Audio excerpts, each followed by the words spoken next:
out anyway. Right nose. Anything.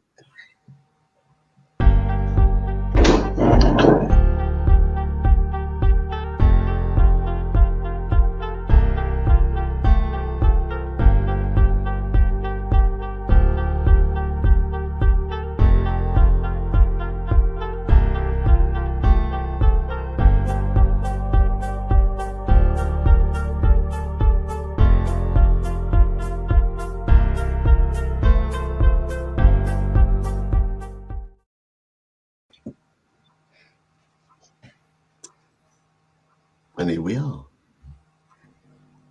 Good evening, everybody. We are live.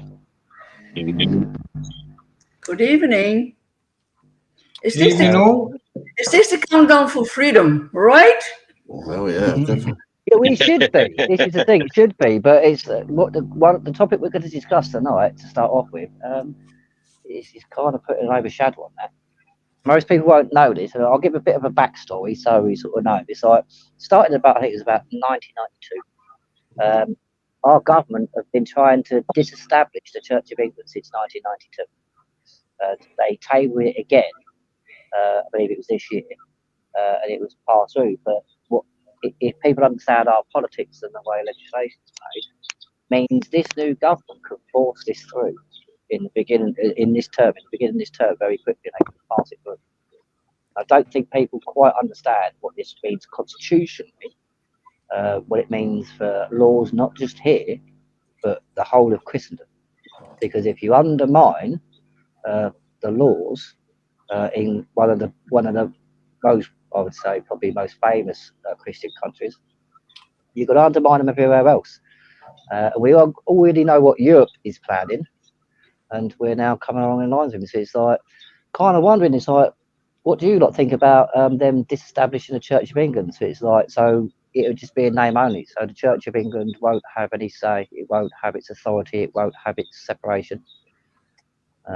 Well, basically, they've got to do that, haven't they, Nathan? If they're going to have a new world order and one religion, they've got to pick the religion, and obviously they're not going to pick Christianity, are they? That's why they're getting rid of its powers. And basically, the ones that they do, I think they'll be trying to do the same in Islam in this country. And basically, you'll be following Lucifer, because that's who they follow, and that's basically where we're heading if people don't wake up. That's my opinion, anyway. Well, this is the thing, because I do believe it has links, because if you go back to like 1992, this is around about when the World Economic Forum decided literally to publish where they were going to go. Then 3 years later, they signed the Barcelona Declaration in 1995, didn't they? Which basically all of Europe has guaranteed to use laws and media to guarantee the acceptance of Islam. So you can't really say that they're not linked, can you? Because our laws actually prevent stuff from Islam actually coming in, because it is unlawful, it's unconstitutional, certain things that the ideology states that should be allowed. And let's talk about the one. If you're going to talk about treaties, the main treaty was the Treaty of Nice, and that's what was done.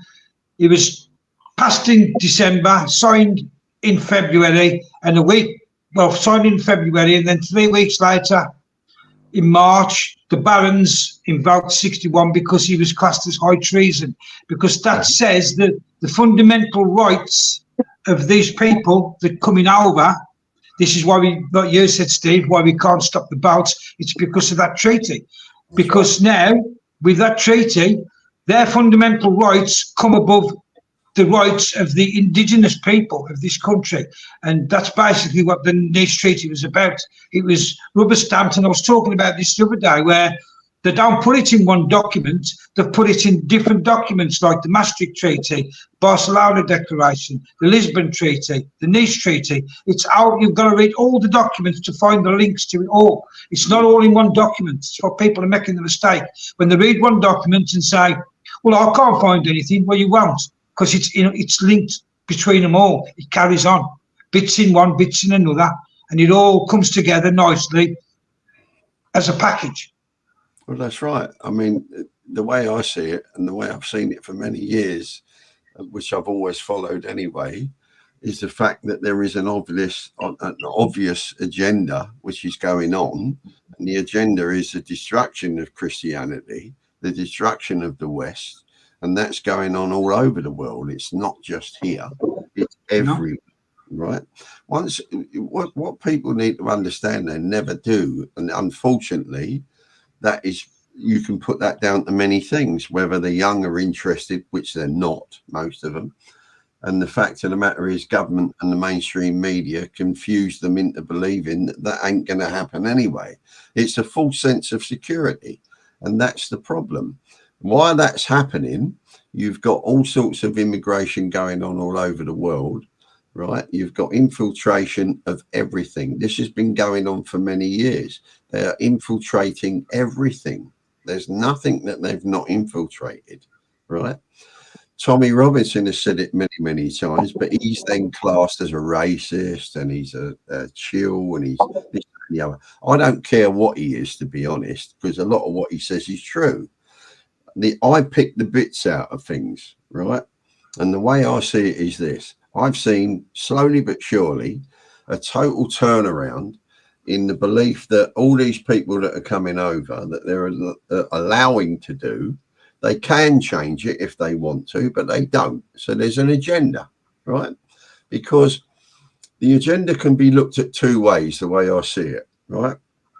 It can be because they don't want to go to war with France, right? Because that's what it would be. It would be considered an act of war if we put our ships in their waters without their permission.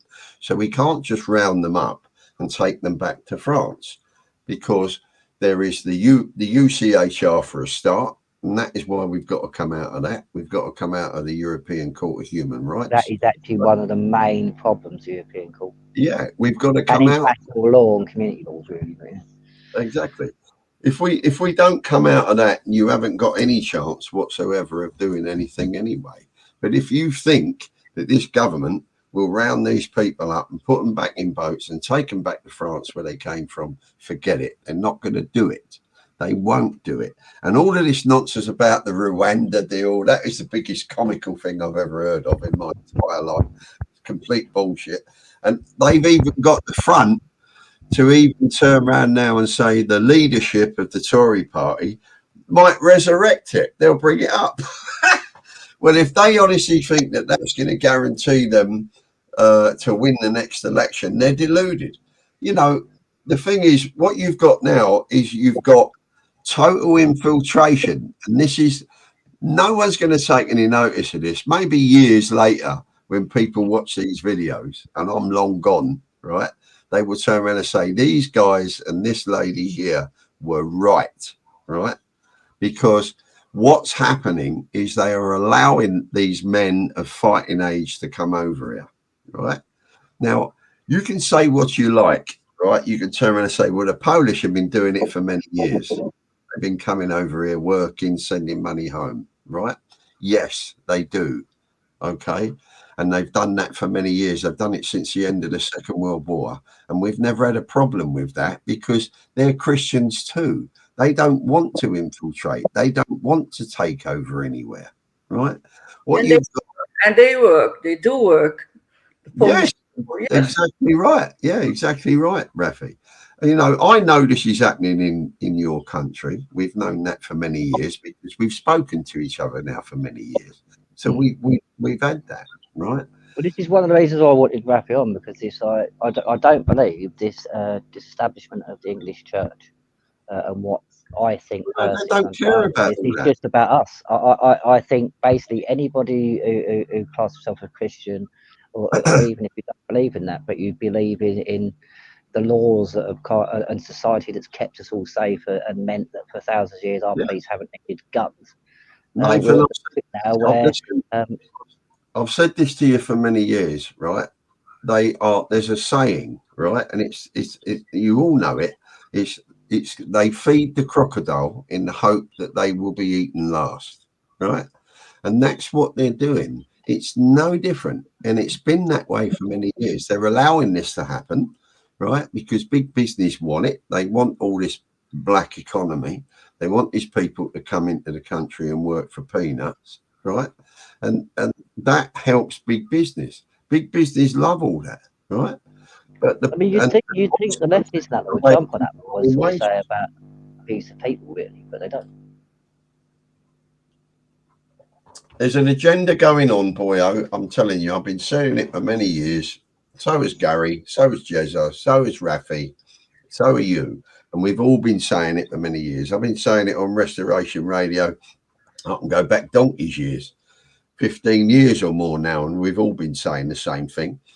But the fact is now, what's going on in this country, I don't agree with it. I don't agree with rioting, because all that's going to do is that's going to turn government against everybody. They're going to clamp down harder. They're just going to arrest people and they're going to stick you in Nick. That doesn't help, right? Now, a lot of people... Look how quickly Keir Starmer come out with his new legislation to attack the people that are dissenting. Yeah, well, he will do, won't he? Because the simple reason, the mainstream media run it, right? They will turn around and call everybody far right, right? They'll call everybody far right thugs that are going around doing this, that, and the other. What it is the English people are actually standing up for themselves. That's what it is. But they daren't say that because that means they lose control, right? This is the thing about abusive relationships. When the person that's been abused sets boundaries, the abuser often doesn't like to do that. Well, they turn around and say, this person's 17 years old. Well, I think you'll find he's probably a lot older than that. I think it's a complete load of garbage, to be honest. Apparently, he's not even an immigrant. I got told yesterday by a group of lefties I was on the panel with. Apparently, he's not even an immigrant. He was born and raised in Wales. In Cardiff. In Cardiff. Well, he's supposed to be Welsh, isn't he? Apparently. Yeah. Talking about stopping the boats and stopping them getting in it. Does anybody aware of what's just happened in Poland? The legislation they've just passed in Poland, where they can use live ammunition now on anybody who's trying to come in through the borders illegally, and that's because a group of migrants stormed the border and they stabbed to death a Polish soldier. So now they've been given carte blanche. Anybody storming the border or anything like that now, trying to get in illegally, they can actually use live ammo on them now in Poland. Well, I'll tell you what, that doesn't surprise me because, like I said, there's no mosques in Poland whatsoever. There isn't one. There is probably pushing 2,000 in the UK right now across the country, right? And more churches are being taken over as we speak. Yeah, so that tells you something. Poland have never had a terrorist attack. That's probably the first thing, Gary. Well, yeah, I suppose if you get a soldier that's attacked and stabbed to death on the line, you haven't had a terrorist attack, you're going to be less desensitized to it. I think that's half of our problem. I think we're what I was trying to say there was, again, last week a soldier was stabbed, coming from the barracks in his uniform. What I'm trying to say is the Polish soon put a stop to it and said, right, that's the game you want to play. You think you're going to come and just stab your way in? Well, that ain't going to happen because you come with that attitude, you'll just get shot there and then. And that's the end of that. We're too soft in this country. There's a secondary reason why they come to England. It's not just because this is a soft country. It's also because if you go to France and you go to Germany, they only employ their own people first, right? You can have an immigrant go for a job in France and there'll be about 5 French people. They will employ the French person over the immigrant. You see, where in this country, it's the other way around, unfortunately, because they will say, well, we've got to employ them because we've got an agenda where we have to. Where the last company I worked for had an agenda to do that. They employed so many immigrants and so many gay people, one thing and another, because they had to show that they were doing the right thing, as they say it, But it's not only in England. It's the same thing. It's the same thing in Holland. You got Muslims in the police force. You got Muslims in the military force. Yeah. So what do they expect? And by the way, I've been following what's happening in England, and it's so sad Yeah. But have you heard about the beheadings of 3 people in Spain? And it's not even in the news. No. Yes, there was a girl and the mother. Was it a man? A man tried saving. Is this the one? A man tried saving a girl from a group of people that was assaulting her. He's been stamped to death, and his wife was also attacked, I think. Yeah, well, I heard it through Twitter. I don't know which of you are on Twitter, and you can pick up a few things, and then later, you know, if you have the link or find a link somewhere else on another site, and you can get into it. And I was just wondering why the Dutch government just picks up what the people are supposed to hear and what the people are not supposed to hear here in the Netherlands. It's just so many things. There's a lot of there's a lot of censorship throughout Europe in itself. That's you heard about Spain too. Yeah. Of course, I am also watching the news, but I know I want to know what they want other people to hear. You know, I've got my own opinion. I cannot switch off my television. Some people don't watch television at all, but I do watch the news. But I've got some other areas where I find my good information. You know what I mean? Yeah. So, yeah, it's very different over here, Raffie. I think we possibly got one of the worst media outlets in Europe at the moment. I see a lot of different countries' articles going on to other countries' news stations, and we just don't have any outside of Britain information at all through our media system. And what we do have is all just made up bias to keep you distracted from what's going on. But you have channels, right? Filters. Look at what Raffie just said about Spain. In England. Yeah. Look at what Raffie just said. It's like, I mean, I'm not being funny, especially now things are happening, obviously, because they'll go, oh no. It's like a group of immigrants was, and I believe this was a young girl around 13, 14, I could be wrong, but a group of immigrants was basically trying to assault her. I think someone said trying to rape her, I'm not sure. A man with his wife walking by has stepped in to stop it. He's been kicked to death and then they've attacked his wife. And that man was a hero. So it's like, so Spain's get job. So all the people now are going to say, like, because obviously there's discrepancies against the 3 people we had killed, but it's like, can anybody say that man wasn't doing the right thing and being a hero and stepping in to save a young girl? So what are the people going to say now about the Spanish? Are they far right? Is the whole of Europe out turned far right now? Well, I think it's that far right term is just being used by our government at the moment, mate. I don't think it's such a well-used term at the moment. But we are far too late in that. We are far too late in that, you know. Yeah. Very true. But it's a shame. It's a real shame that the media outlets are now literally controlled so heavily by the governments in this country, because, like I said, we don't see anywhere near the sort of information that other countries get on their news channels. Anywhere near. In fact, it's always something that's relatively unimportant and just simply put there as a distraction. It's all about, a lot of it is about, what you've got to remember is a lot of it is about advertising. BBC get their money from the government because of taxpayers paying the TV license and one thing and another. So if they don't toe the line, they won't be granted another license to be able to charge the public for money, right? Now, don't forget, in 2026, it gets handed back to the government to decide whether the BBC should be able to control the license fee, right? So they're worried about that. All the other TV channels they're only worried about advertising. If you look at GB News for a start, GB News has got very little advertising on it, and the reason for that is because they're considered far right. It's a far right news media channel. So the advertising companies are worried about advertising on their channel. So it's about all of that control in that sense.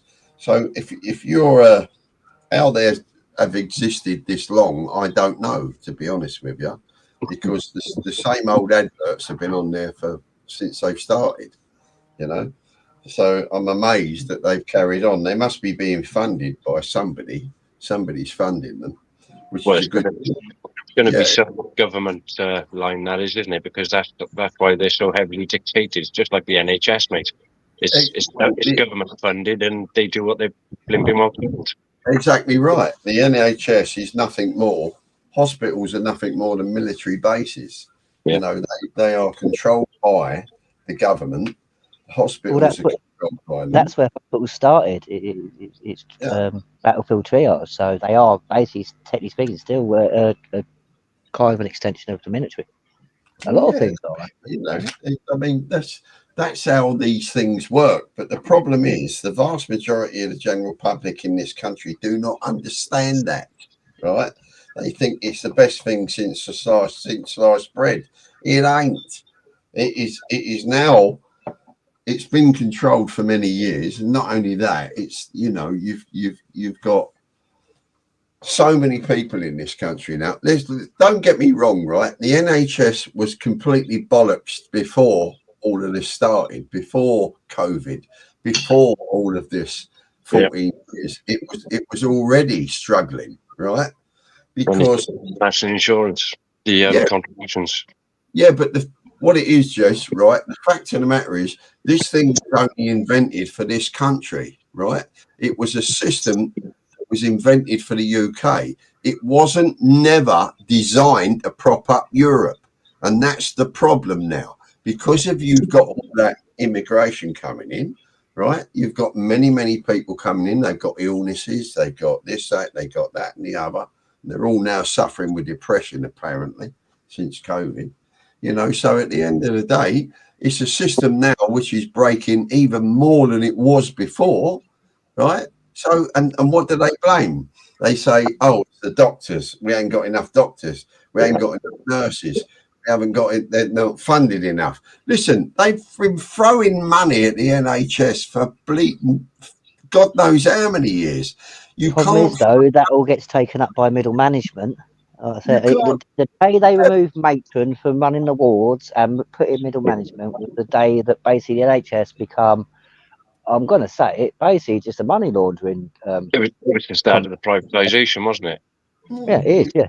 Yeah, but it's gone that way anyway. There's a lot of privatisation already in the NHS. You know, the people that make the meals now for patients, that's a private company. The people that clean the wards is a private company.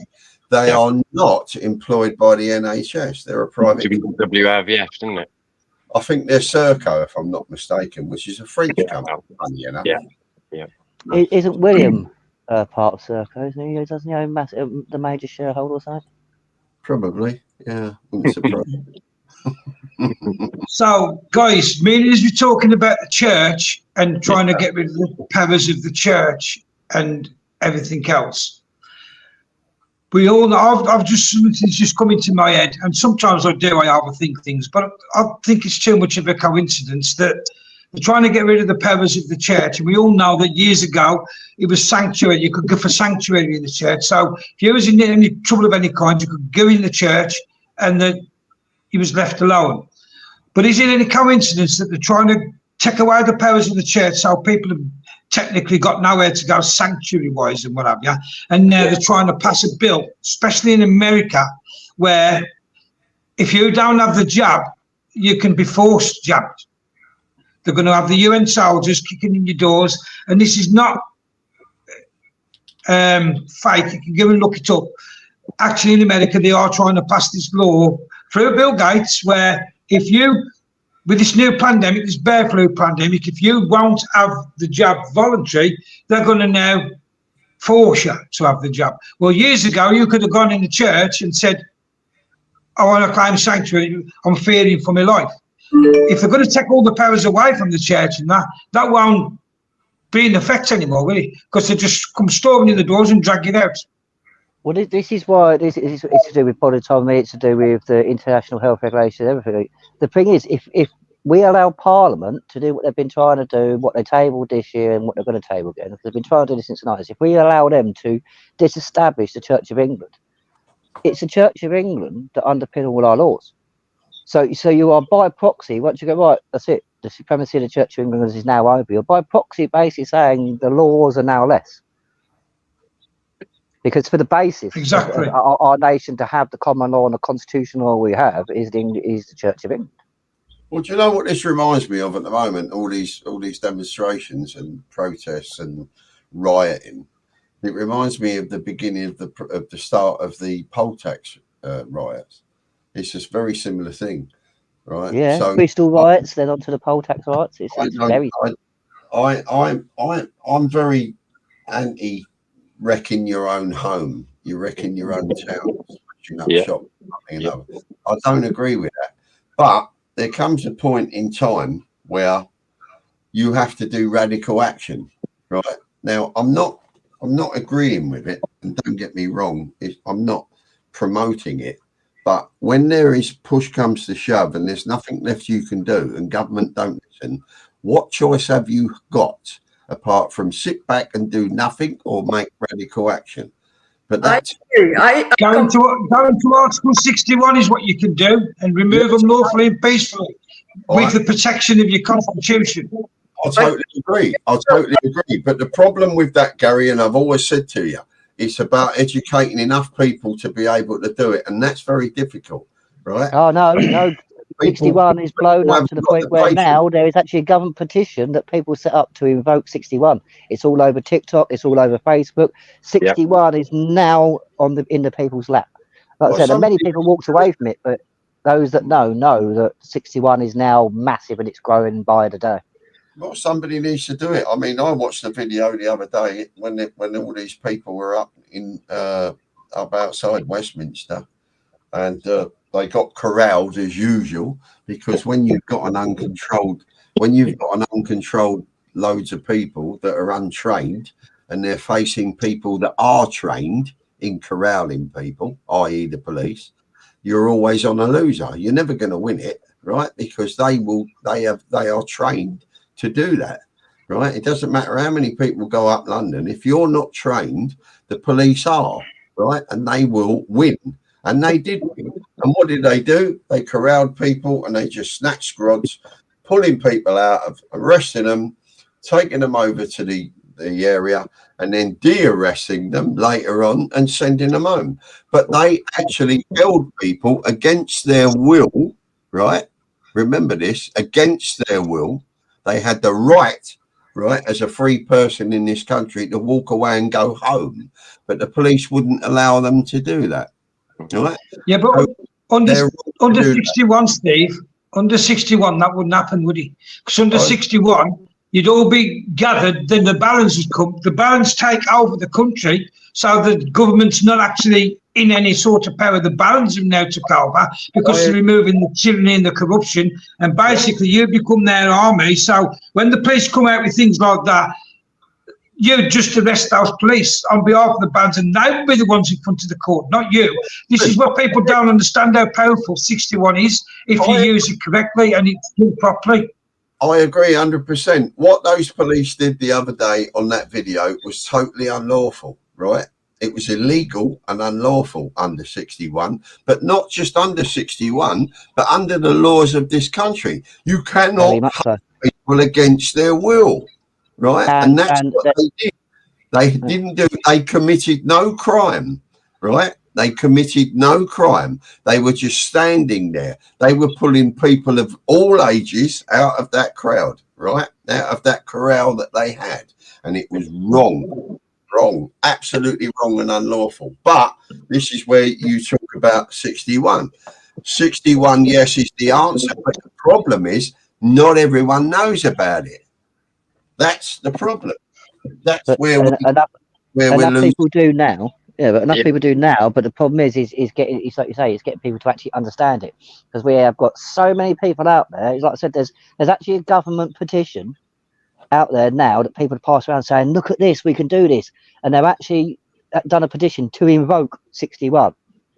61 was invoked. Like, but you can't. It's already been invoked. Exactly, and you don't, and a government that's treasonous, you don't petition them to invoke something that is there for you to remove their tyranny. Is the thing. But people need to explain this to people, and they need to understand that, because there is still people today that make money out of selling people the forms to do it, and they go as far as basically fill these forms out and everything about okay, but they won't explain the fact of this just gives you lawful grounds to act. You actually have to go and gather in a field with everybody else and become the Baron's peaceful civil disobedient army, and actually by a law take instructions from the Barons. That they don't ever want to explain that, and many people don't actually want to do that because most people have got into this habit of dealing with the legal system as a case of, well, if I just sign this piece of paper, somebody else will do it for me. I want to know. Situation where, and especially with the rights, people got to start understanding that. It's like, do the good people now come forward en masse, or do we allow people to destroy things and ruin any chance of anything being paid for or done correctly, and then maybe do it when it's all gone? This is the thing. The good people have got to make a decision. I'd like to know, right, because 61 doesn't apply to Raffie. Right, I'd like to know what they can do in Holland, right? Can you first explain to 61 for the Dutch listeners? Well, Clause 61 of Magna Carta 1215, its nickname is actually the Kingslayer Clause. It's where we get the premise nobody is above the law in the world from, and where that basis comes from. Basically, comes from in 1215. The king basically was so tyrannical with his taxes and his extravagance that it pretty much plunged, like we are in the same situation right now, it plunged the country into like a massive recession to the point where people couldn't afford to keep their businesses running and feed themselves because too much was going on tax.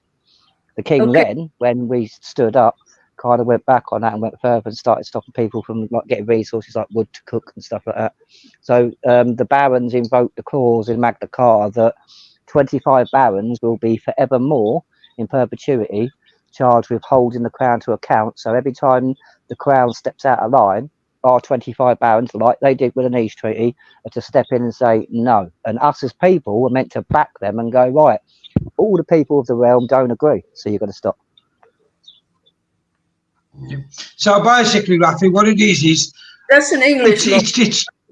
It's commanding you basically that when tyranny and corruption and treason is rife in the country, it's not only your moral but your lawful duty to rise up and remove that said tyranny and corruption and treason. If you don't, you are complicit in that treason and you deserve everything you get. I agree, but when you go all en masse with so many people, you got power. But can you get so many people up when people don't even think for themselves? Yes. They want the government to think for them, right? They don't have their own opinion, and then they're scared, right? And then they push somebody forward, and it's like pushing somebody under the train because they're gonna grab that person. Yeah. Not that important. At this moment, the government thought they just too, how you say, getting too strong. People were going to listen to me. I used the right words. I was not scared. So they take the leader out of it. That's right. And I'll start to try and put one in themselves. As an example for the rest. See what's happening to her? Yeah. So you better be careful. Yes, exactly. To Robinson, right? He wasn't he in Canada shortly? Yeah. What happened to him in Canada was dreadful, was crazy. Yeah. Yeah, he was arrested and banned, wasn't he? But with that attitude, you might as well just all get a little white flag and wave it. Because if that's what you're going to do, and everybody's that scared, just might as well just give up then. Yeah. No fight, no backbone, just give up. It's been like that for centuries, Raffie, and you know it has. The First and Second World War. Do you think people wanted to go and fight in them wars? They went because they went to protect the children, because they thought if they don't go and fight these tyrants in Europe, they would come into this country or your country and, you know, destroy your children's lives and take over everything to do with your country.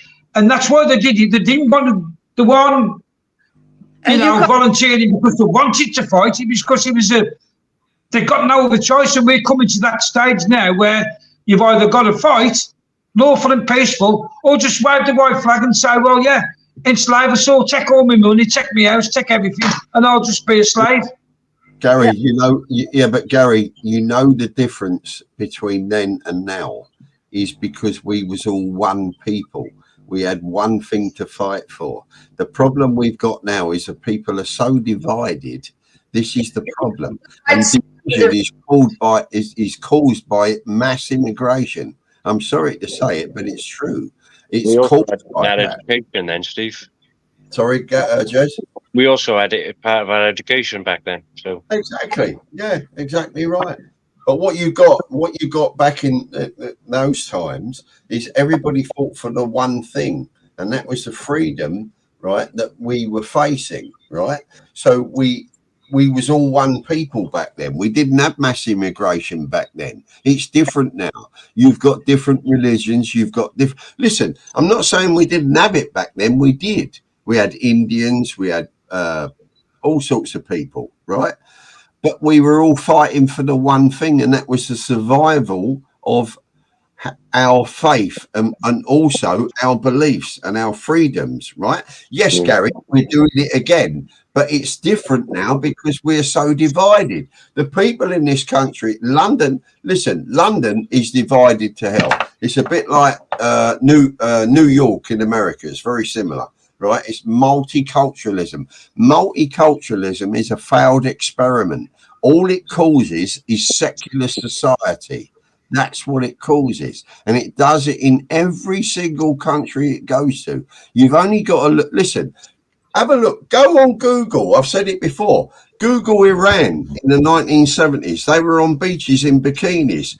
Go and have a look at what they look like now. They're all in burqas. Whenever you get Islam, listen, wherever that book is and Islam is involved, there will be wars. And there will always be wars because they've been warring with each other for over 2,000 fucking years. So you guys are telling me then that 10% of this country, which is 6 million people, if 6 million people all decided, fuck this, we've had enough, 6 million people could take this country back. And that's only 10%. Yes, they could if they were trained to do it. But the trouble is they're not. When they go up to London, right, and they do all those protests on a Saturday, by the way, is a waste of time, in my opinion. Apart from the fact it just shows a bit of solidarity, right? But what does it achieve? It achieves nothing. I'll tell you why. Because you're shouting at an empty building for a start because there's nobody there. So what's the point? If you want to do it, if you want to show proper solidarity, go there on a Wednesday on Prime Minister's Question Time when everyone is in Parliament. There's no point going, thousands of you, up there on a Saturday because there's no one there. And I've said this for a long time. What does it achieve? Nothing. And the last one will achieve nothing. The only reason why all this shit is going on now at the moment is because of those 3 little girls stabbed to death, right, by a so-called 17-year-old. Well, we don't know that. That's only the mainstream media telling us. We don't know. We weren't there. We can't really say that that's the real truth of it. Right, none of us. And we've also got to remember that our government signed a European treaty that guarantees that they will use our media to guarantee the acceptance of Islam. Well, of course they will, because as I've said, you know, listen, are you honestly telling me, right, that this government that we've got are hell bent on bringing down the royal family and getting rid of Christianity? Because if they get rid of Christianity, that means they get rid of English law. Are you telling me, right, that that's what they are hell-bent to do? Because if that's the case, they won't be in power for very long, will they? Well, they will do if it comes to the point because they can, like they are now. They won't. No, they won't. Listen, This is They've been done. trying to disestablish the English, the Church of England since the 90s, and no one's picked up on it, even though this goes in Parliament. It's all about dividing the people. It's about divide and rule, right? Because if you divide the people, you rule the people. And that's what they are using. They are using the Muslim people, right, against us so that they can stay in power. This is what it's all about. It's not about allowing them to take over, right? No. It's about being able to keep us where they want us, right? I mean, my true belief is it's more to do with our constitutional supremacy over people like the WHO and the WEF. Of course it is. Yeah, that's part of it. Yeah. Because our constitution states they cannot. See, this is what bugs me, because there's some of the MPs were talking about this, and I was watching it because I don't usually watch a lot of them anymore. I don't bother because they're just idiots. But I was watching some MPs discuss the situation in the channel. And one of the MPs was asked, like, so if we decide, because it's an international law about basically immigration stuff, and someone else asked him, so if we just didn't bother and said, nah, sod ya, what would happen? The MP went, well, nothing. It wouldn't be a war if it's sort of nothing. But it's because of the European Court of Human Rights is the reasons why that it's even a situation. And I was sitting there, I was thinking, it's like, so it's got to be the plan, isn't it? I mean, because constitutionally we can go, the WHO can bugger off, the WF can bugger off, everyone can bugger off apart from, I mean, because I'm not funny, even international law, if it's contrary to our constitution, which is about before most of the international law was even created, and I'm going to argue the fact of we have supremacy because we are sovereign. I agree. I don't think, and I also don't think that a lot of people don't understand what Article 61 really is. Article 61 is not about getting on the streets and fighting and smashing the government. No, it's massive civil disobedience. In other words, when they say, like, next week they say everybody's in 61, and they say, right, everybody from Monday you can't leave your houses. You disobey it because you're all in 61. You've got the right to do it. There's not enough prisons to put everybody in, and then that's what 61 is in the balance. You'll have the back into the balance, and what people don't realise is these people that you've got now saying we're going to do this, we're going to do that, Keir Starmer and that, he won't have any power because he'll have it took away from him because the balance will arrest him for treason. Well, this is the thing. This is what a lot of people don't understand. This is what people don't understand about 61. When you undergo the 61 process, and the whole point of Clause 61 is you actually remove your fealty, your allegiance to the Crown. So you remove your consent from the Crown, and by proxy, all Crown authorities have no authority over you no more. Unless it's to do with the law of the land. Obviously, if you break the law of the land, then yes, obviously you can be arrested by our country. And this is what a lot of people don't understand. It's like, it is the most, and the reason why the clause, I mean, Clause 61 was used in the Glorious Revolution. This is why we got the Bill of Rights.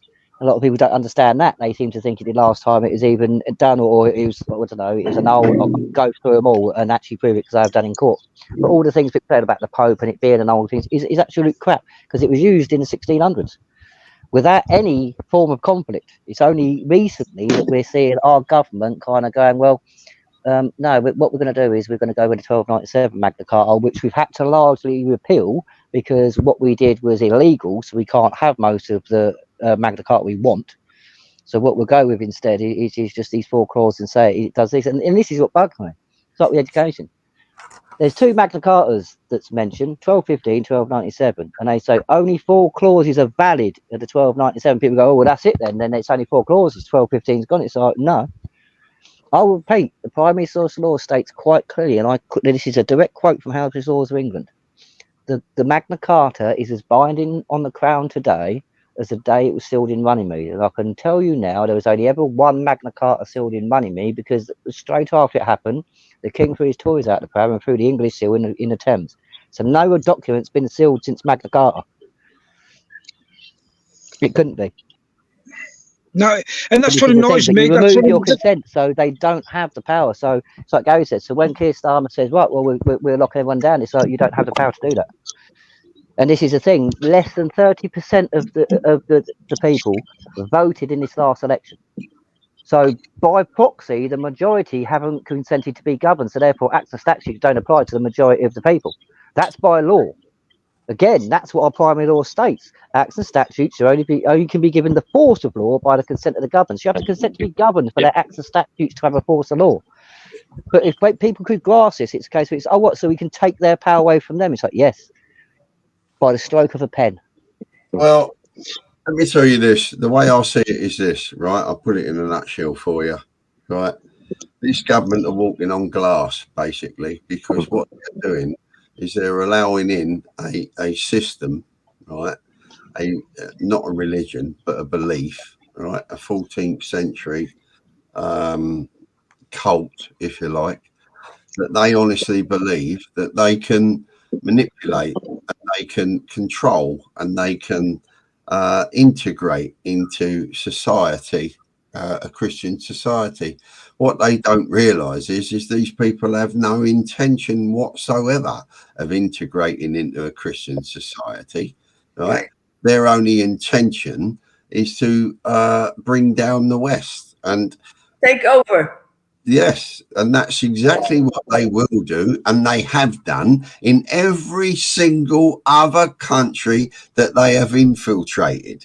But you see, this is the stupidity of governments of this country, because they are so pathetic and naive that they believe that that's what can happen. So what you will see is that exactly happen in time in this country, and I'm afraid to say it, but you will see it, unless people take their thumb out of their ass and get off the sofa and do something. Right, at the moment, you could turn around and say, well, people are doing something. Yes, they are, but I'm afraid... Playing into their hands what they're doing. Yes, but there is a line that you have to be careful that you don't cross, right? Because if you do, the mainstream media now will slaughter you. We've now got, don't forget, we've now got the internet and all of these things that goes on in it, which we never had years ago back in the poll tax riots. Remember that, right? The internet, I don't think, was even invented back then. But at the end of the day, that's what you've got. So it will be used against you. And this is the problem that we've got right now. And the problem really is a fact that we are divided, and we're so divided, right? And we're divided because of the internet and all of those things. So until someone can come along, right, and take people up to Westminster on a Wednesday, if you like, instead of shouting at an empty building, right, on a Saturday, and controlling it, and teaching people how not to be corralled by the police, which is nothing more than a militia now for the government. That is the problem. And until that changes, nothing will change, and it will carry on, in my opinion, right? I hope I'm wrong, but I don't think so, because I've not seen anything to prove otherwise. I've been on those marches. I've been up to London when there was over 1 million people up there. Right, a bit masked one, Stephen. They corralled us into that one tweet. Yeah, they did rather quickly, actually. So exactly. Quickly. But that, again, that's all part of their. They're trying to put themselves out onto the media to create the better narrative for them, isn't it? Because it shows that they have control of the protest, not the people of the protest. It's no good. I think it's a fallacy, right? Unfortunately, to believe that our veterans, right, will do a lot with it, because what you've got to understand is they swear an allegiance to the crown, right, and they will not cause problems. They won't. So I was speaking to them. They won't do it. They are, because they do not understand that when the government decided to go into the European Communities Act, by it takes into the European Union, they actually took the royal prerogative. So therefore, the power of the crown was stolen. So in law terms, you say the crown had been captured by Parliament. So therefore, if the veterans actually have a duty, and they did swear an oath, and that oath is based on Article 61, by the way, that's where your oath comes from. If the veterans did swear an oath to the crown, it is their duty to recapture that crown and restore it to its proper place. Yes, it is, but I don't believe a lot of them look at it that way. I really don't. I wish they didn't, but Well, you've got a lot of far left veterans. but they don't. There's a lot of arguments in there. Listen, the problem, I only see things changing, like Gary says, if most people understood 61, like we've been saying for many years. Yeah. What people don't understand, Stephen, me and Nathan have been trying to get this through to the people for years, that once you enter 61 and the barons get involved, the mainstream media will be shut down as it stands now, and they'll have to start telling the truth. And because now you're removing the treason, you're removing the corruption, you're removing the oppression. So they won't be able to do all that, because it'll be stopped, because you're now on getting your country back mode. You ain't oppressing your people anymore. You're setting them free by capturing your country back. This is what people don't get. And like I said, whoever's in charge at the time, it could have been the Conservatives. They have no power. They will have, the minute they try and carry on what they're doing, they'll be arrested for treason. Yeah, I think it's like, I honestly believe anyway that the whole system is corrupt. I mean, Jezza will tell you. Anyway. No, it is. We've spent years. It's like from the dragons. It's like whenever I said, prove it, and all about common law courts and stuff. That's why I spent so many years in the courts, Stephen, because it was what we had to do it one way. We either had to prove the courts were actually upstanding or they're corrupt, and we've pretty much proved that the courts, when it suits them, will uphold stuff, but most of the time they're actually corrupt. Like I said, we shouldn't have political influence in any of our courts, but we have in all of them. We've had juries removed that can actually nullify what the Parliament the legislation Parliament creates, but they've done away with that. So literally over the last, I'd say, 60 years, our government, like Tony Blair attacking our treason laws, our government have removed every little bit we've had to hold them to account. The one thing they cannot remove, and they can't actually disestablish the Church of England either, technically, by law, but the only one they can't remove is Clause 61. Because it is the foundational document of our constitution, and the constitution, and well, constitutional law literally translate to the ultimate law. There is no harm. And why do you think Tony Blair tried to repeal the act of treason down to life imprisonment rather than, hanging and what have you? Because he knew he was the biggest treasonous, I can't swear, on the planet. So he knew full well if he don't repeal that or try and get it knocked down to life in prison instead of death penalty, when the people did wake up, he'd have been the first one in the noose, and he knew it. I need to answer a question in the chat because of people saying it right. This has been that question about how many people do we need to invoke 61, and remember, you've actually got to act, so you've got to actually be part of this. You can't sit at home and wait for someone else to do it. You actually have to be part of it. I actually done some calculations between, and the numbers vary, between 22 and 27% of the population voted in the last election. So if we can get 30% of the population that didn't vote to invoke 61, then lawfully we have the high power. We have the small army. So 30%. So we don't actually need that much. We just need enough people to do the bidding. I.e., what happens under 61 is the barons use us as their peaceful army, and we basically go and take the crown properties from them. So we go and take crown estates. So the crown is then frustrated. It hasn't got any money. It can't do anything. So then it has to deal with us. So this is how this goes. We have to actually gather under our own volition as well. So those saying, where are the barons? Where are the barons? They did their job. We haven't done ours. Again, law is not about us signing a bit of paper and someone else doing it for us. And I just go, there you go, I've done my bit. The law states quite clearly, it is our duty to uphold the laws in our communities. Our duty. The police are just there to keep the peace. It's our duty. Till people fill this in, uphold them, they won't be there. Till people fill this in, you are part of the treason. Simple. Yeah, that's right. Do you know what it reminds me of more than anything? And I weren't around in that time, right? Because believe it or not, I wasn't born then. It was a lot of people. I knew that was coming. If you know your history, right? This reminds me, when you see the police now, when you look at them, they are like a militia, not like the bobbies anymore, right? No. I wouldn't even say militia, I'd say paramilitary. Yeah, they're paramilitary force. They're not They're not bobbies on the streets anymore. And you don't see them walking around in London or anywhere else, right? All they do is drive around in cars, and they call that policing. Remember, you're paying for that, right? Everybody pays for it, right? So they're getting away with that because you've got Khan in London, and then you've got all the political nonsense that goes on in the rest of the country. And they say, oh, well, you know, it's better we'll put more bobbies on the streets. They're not putting bobbies on the streets. They're not putting more police on the streets. They might be, but they're only in cars. So they'll just motor about because that's better for them, you know. So all the criminals that want to get up to something, all they got to do is wait for the car to go round, like they do in where I live, right?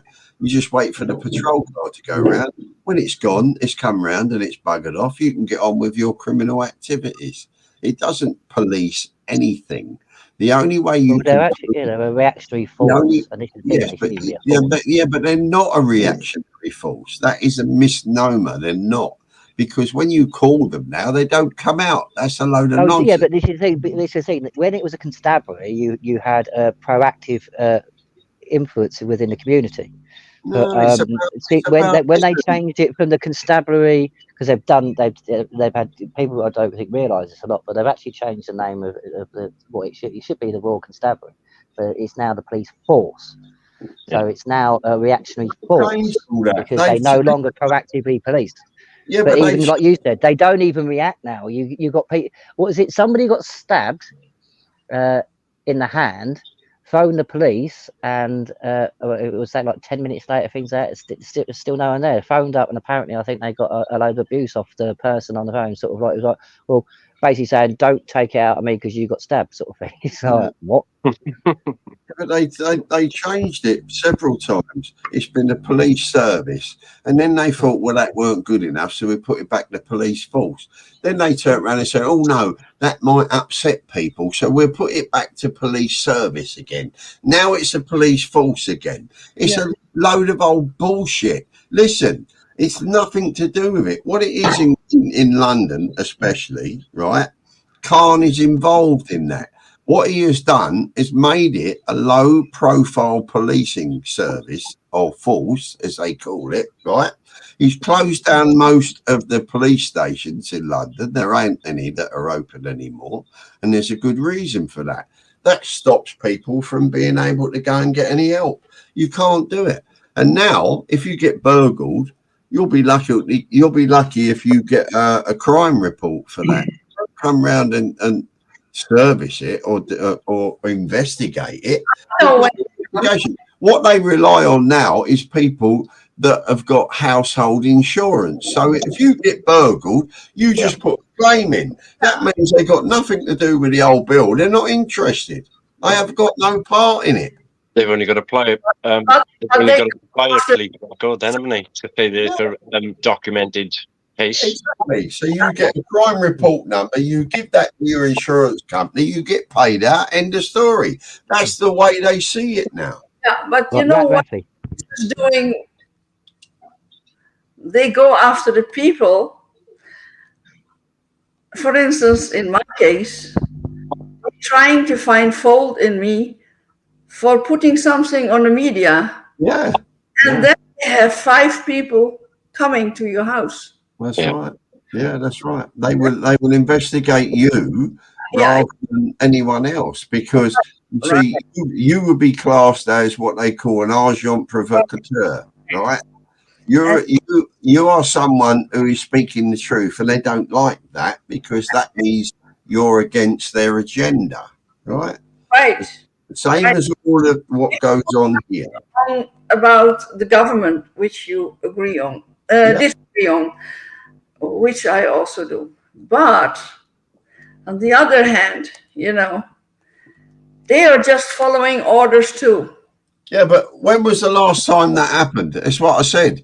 If you know your history, you know it happened in 1937 in Germany, right, with the brown shirts and whatever. Yeah. Right? It was just following orders too, weren't they? Yeah, well, they follow orders. I know. You know, it's disgraceful. And big machos, you know. No wonder they don't teach the kids history anymore. And if you are in court, and you say, I haven't stabbed anyone, I haven't stolen any money, I haven't, I'm not a criminal, then they look at you, and in their eyes there are like, what you're doing. I am sad. I'm sad for the people of the kids that are growing up in this country, because the vast majority of them either do not care or do not understand what's going on anyway. They've got no interest in it. They want the newest cell phone. Yeah. Well, what the games, and as long as they have food and they go on holiday, that's okay for them. Raffie, how do you convince the slaves that they're not slaves? You give them what they want. Yeah. Right. Yeah. And that's what consumerism is all about. Yeah. That's what the West is all about. And that is why, right, they want it broken. But the trouble is, right, the government in power in all of the Western countries, it's not just here, it's everywhere. Yeah. They believe that won't happen. They believe that these people will integrate into society, right? The trouble is they're taking a big risk. They know that it's a big risk that they're taking. Believe me, they do know. They know, right? They know, and they've sold themselves. Can I just do something here, guys? This is the 61, right? I'm going to read to the people what the oath actually is. Yeah, that 2 seconds. That is one of 3 documents. You have the declaration, the affidavit of truth, and the claim of right. Yeah, but this is the one you actually send to the balance to say you are going to abide by the. Yeah, that's your declaration. So that's you declaring your intentions to end the tyranny and be lawful. Yeah, and it says, in full knowledge of treason being committed in Parliament by delivering the sovereign peoples of this common law land into the hands of foreign powers, in understanding of some of the wrongs done by the present holder of this office of sovereign, so that's the king or the queen, from whom I now transfer my allegiance, I do willingly and wholeheartedly enter into lawful rebellion, and I solemnly swear upon my oath to obey the Lords of the Barons Committee, whom invokes lawful rebellion in accordance with Article 61 of the Magna Carta, until such times as redress of these present wrongs is achieved, and for as long as the Committee of the Barons abide by the Constitution without deviation. So even at the end of that clause, it's telling you, if the Barons go rogue, you can get rid of them as well, and it carries on, and the people just do it, because as long as you follow the due process, which you will have done, and the Barons go rogue, they can also be held accountable for treason for going against the people, just the same. So they have to uphold it as well, right the way to the end. And it's powerful. People don't actually understand that. People have actually in the past invoked 61 themselves. You don't have to technically wait for the Barons, but the Barons have done it, so that's the more official one. That's why we went with that one. But that's actually correct. I mean, a lot of people seem to think that Magna Carta is just for the Barons because they haven't read Clause 63. But if you read Clause 63, I'm not going to go through them all on TV, but I'll tell you, if you read Clause 63, that's where the Barons actually extend everything that they've got for themselves to all of us. So the lawful right to, and also what backs 61 up is anybody who even mentions the Human Rights Act, which is actually not our rights, not our laws, it's the UN's. So our constitution voids that. If you want to use it, it's to be taken into consideration. So there's no guarantee your right's going to be upheld. You're just crossing your fingers and hoping. But constitutionally, we have to, and that's where you get that no one's above the law. We have the right to uphold it. And if you look at the Human Rights Act, and again, this is where the vets come into that because they get scared about certain wording. But the Human Rights Act even uses itself, and it states for anybody to face a tyrannical rule or government, it is your duty to rebel. It uses them exact words. Exactly. So even if you use your human rights and you're comfortable with that, human rights are telling you in this situation you should be rebelling. So, and this is the problem. People don't like the word rebel and stuff like that because the powers that be don't like it because they don't like opposition, especially when that opposition holds the power and the greater numbers. Listen, especially when the people who are rebelling are lawful because the Constitution allows them to be lawful. When treason's abhorrent. Exactly. When you've got division in people of the country, right, and you've got division in government, because that's exactly what you've got, right? So you get a government that says we're going to get rid of the UCHR, right? We're going to get rid of this. We're going to get rid of that. And then what happens is it doesn't happen because government are divided, because it's infiltrated. It's been infiltrated for years, and that is what people don't really understand. So what you have to Klaus Schwab has admitted that himself. Klaus Schwab has said that everybody who graduated the World Economic Forum's university, i.e. Macron, Merkel, Rishi Sunak, and all these people have all basically graduated from the WF university, and he states and he brags about it. There's not a level of government or anything or official anything in any country that they haven't already infiltrated, and it was done a long time ago for this very thing. It should tell you all you need to know when you look at all these people that go demonstrating, all these Just Stop Oil and all of that business in this country. Most of them are all university students, right? That's what they are. They're all people out of university. All the unis are all corrupt because they've all been infiltrated many years ago. They took civics off the curriculum in this country back in 1955, right? That's how far back it goes. So unless you go back and you understand history, you'll never understand where this country is going, right?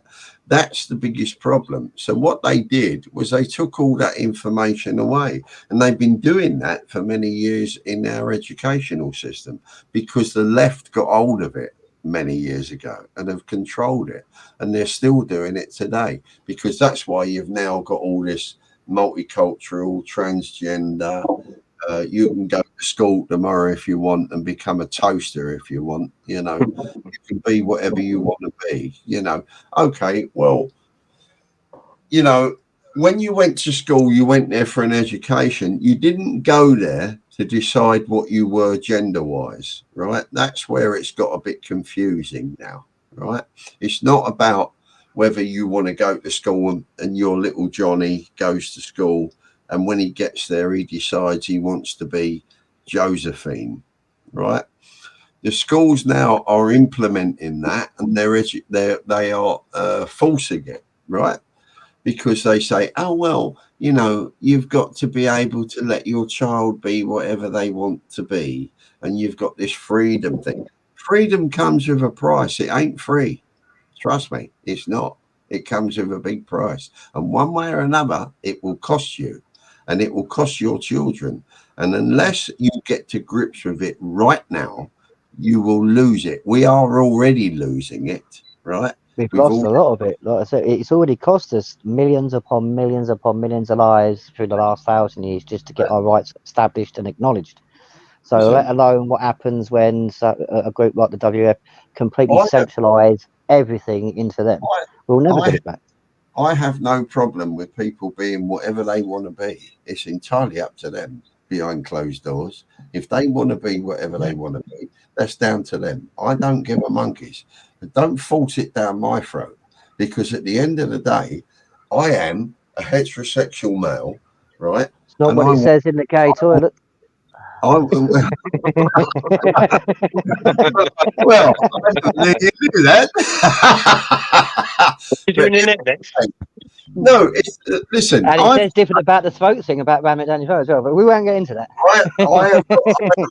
Well, listen, I've got no problem with people being whatever they want to be, but I'm, you know, I think, like I said, freedom comes with a price. It's not free, and at the end of the day, when you, unfortunately, the way I see it is, the more freedom you give the human race, the more shit it's going to cause.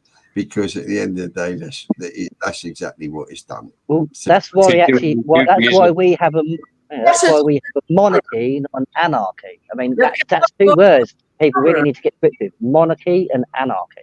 It's uncontrolled freedom. You can't give it to people, mate. I'm sorry, but when you give, anarchy is chaos, and monarchy is controlled chaos.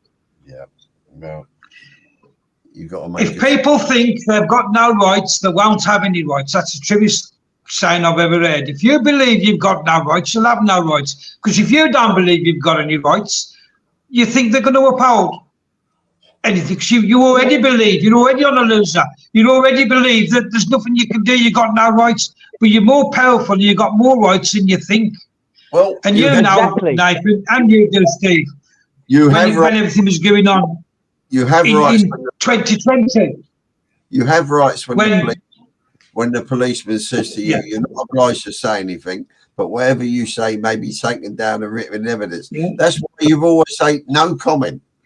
I wouldn't even advise that. I'd say just stay silent. What I'm saying to you is, you remember, like when Nathan hits on human rights and unalienable rights. I've never used human rights. I've always used my unalienable rights. And you guys know, 2020, when all the pandemic was going on, oh, you can't leave the town, you can't leave this.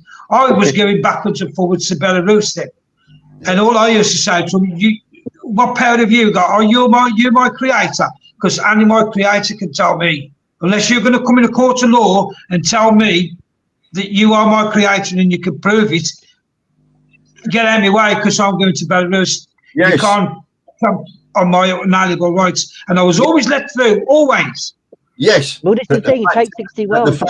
We've got people that are like the very people that are being treasonous are telling you have no powers to stop their treason, and you're believing them, going, yeah. 60 Magna Carta's gone. It's like, saying that Parliament wasn't even invented by them, but Parliament can annul a peace treaty, apparently. Yeah. I just want to reply to Gary's last statement. Gary, the fact of the matter, the fact that you are Putin's brother-in-law has got nothing to do with it.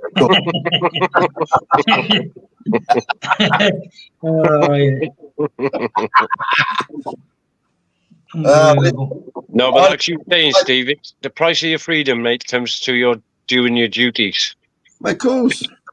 Listen, the fact is, guys, we know that, right? We've known it for a long time. Raffie especially, right? It's cost her a lot, right?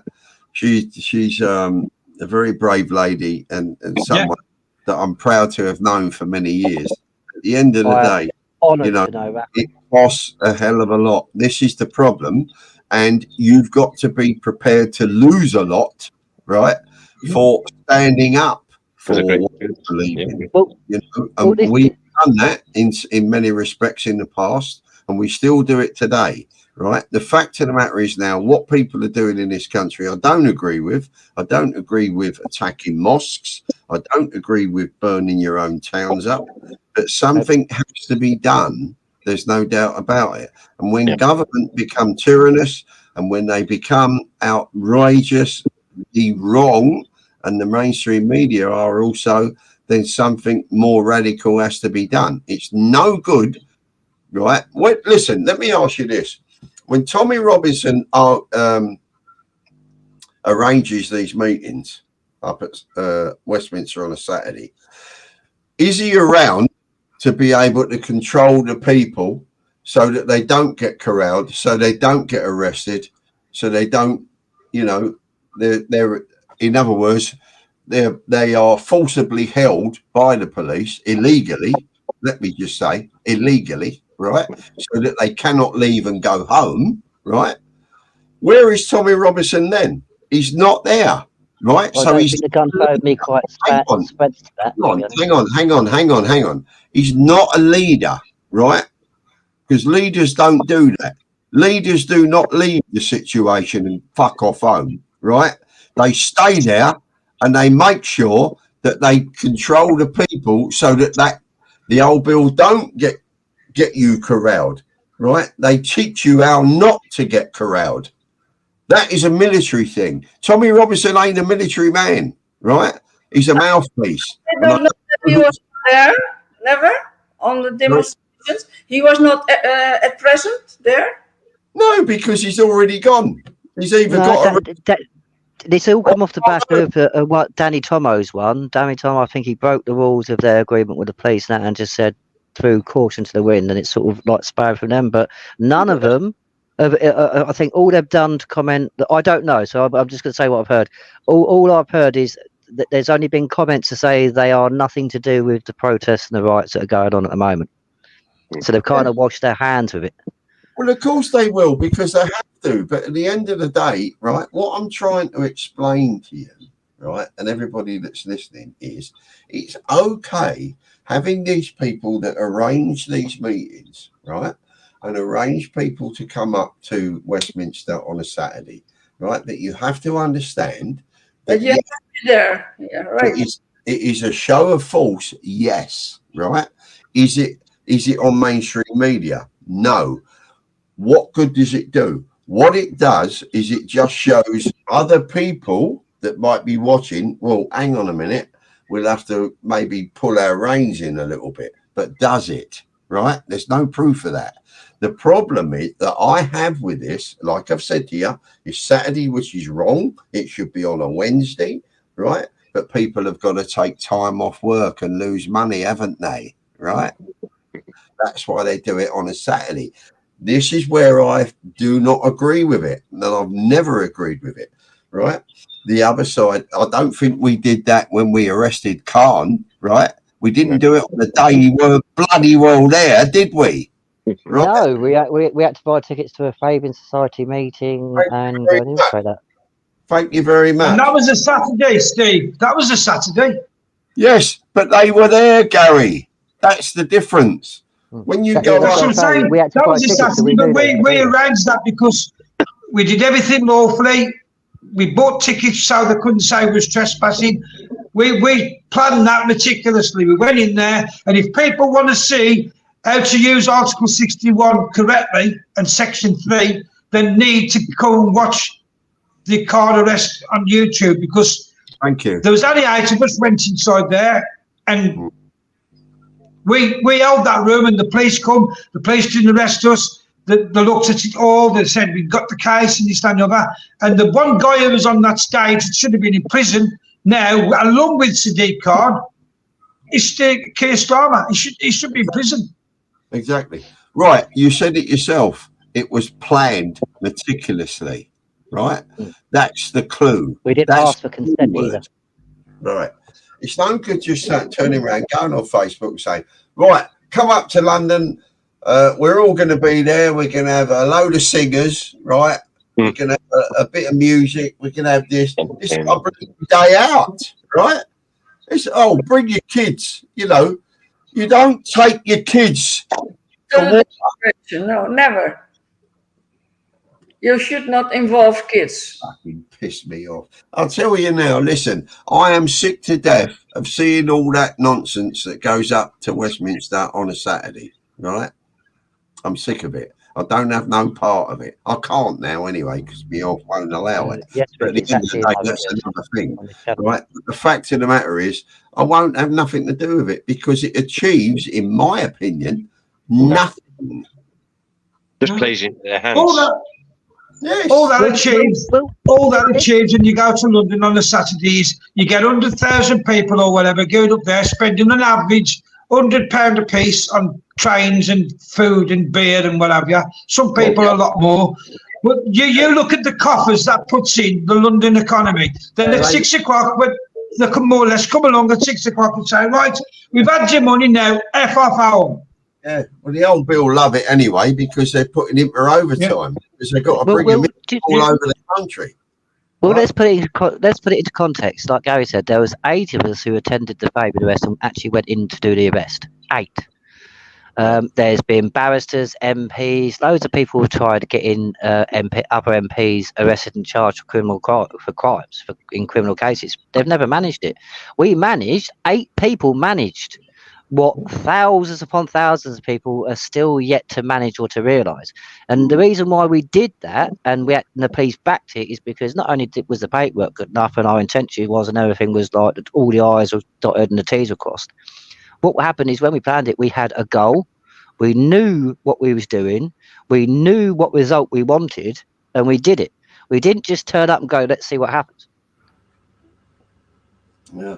It's the case of here's the beginning, here's the start of what we're going to do, here's where we want to end up. And we actually went along with it, and we actually had a plan. And this is why people need to understand. It's like you said, Stephen, as much as the protests now, yes, it does get people talking, it does get unity, but at the same time, it is one of this case, it's kind of, well, I turned up, I did my bit, so my job's done, I can go home and I just forget about it for a week now and just sort of post the pictures on Facebook.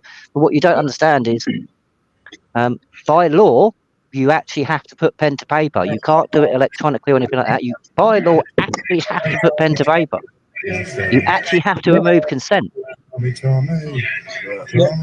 And don't forget, we did it in front of the whole world. We did it in front of the world's cameras. You went live everywhere, and we did it. It was on Sky, wasn't it?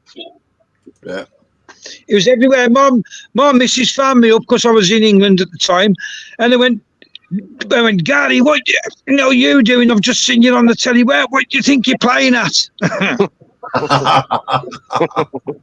Everyone said the same thing to me. It's like, I'm going to explain this to Putin later. See, this is the thing. My kids actually see me on the telly. Was like, it's that. Like people did me, but then I started getting like the phone calls and messages from all my mates like, "You legend! What have you done now?" I mean, which actually shows how much confidence my friends actually have in me when they go, "What you done now?" And tell them now.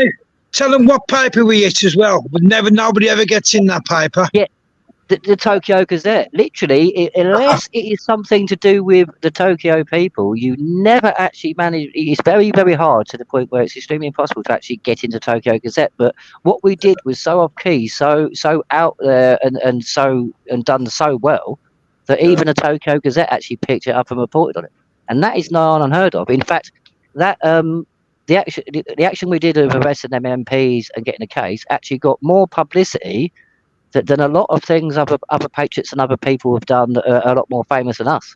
And this is why it's outstanding. I can't understand it. So how many people say they want these people prosecuted but refuse to obey the law? It's like they want the law to punish these people, but at the same time they don't want to have to do their duty and actually to act in a lawful manner to make it happen. I just don't get that. Well, I just want to quickly say hello to Den Terrigan if he's listening. Yeah, good evening, Den. Good to see you, mate, in the background as usual. Well, I'm going to get on with us soon because there's a subject. Listen, there are certain people in this world, right? What you got to remember is this: my old man always said to me, "Never be a follower, always be a leader." Right? Because there are more followers in this world than leaders, and that's the problem you've got, right? And can I not just lead myself away from the people that need leading?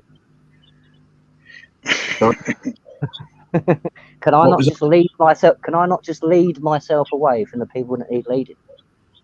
No, you can't, because you've got a duty to lead, right? That's the thing.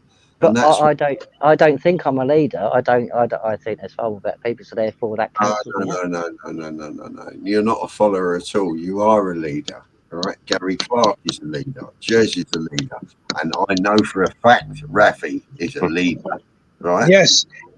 Can I just say something, Steve? Raffie's the strongest contender out of all of us for the leadership role. If everybody had the attitude and the fortitude that Raffie's got, we wouldn't be in this situation. Because she's one of the bravest people I've ever met, and if everybody had her attitude and their get up and go, trust me, yeah, Holland, Britain, France, Germany, you wouldn't be in this situation now because these people would all be behind bars. That's very true. Raffie, there's going to be people that are not familiar with sort of like the past and how long you've been doing this and what you've done. So would you mind please giving us a sort of a rundown, just sort of like a summary of sort of like what they've actually put you through and what you've actually been doing over these years, please? Well, where do I start? Yeah, I don't know where to start. Because Stephen and I, well, what was it? 7 years ago? Yeah. Oh, many, even before that, I think. Yeah, but 7 years. I think I've known you longer than 7 years. It, though, that's the thing. You know, we don't look any different, though. That's a good thing, Raffie. Yeah. He doesn't. Well, to be fair, Raffie looks like she's aging backwards, and you Well, look like, well, I she don't know. I do, but she doesn't look any different. Yeah, but Steve, they ain't seen you on restoration when you ain't wearing any clothes, have they? Well, Exactly. He's got the nutsack of a teenage boy. So I'll just say that much now. Yeah. But anyway, back to the thing. Raffie, sorry, but can you tell people about what you've done in your past, please? that's the best thing anyone's ever said about me, actually. I quite like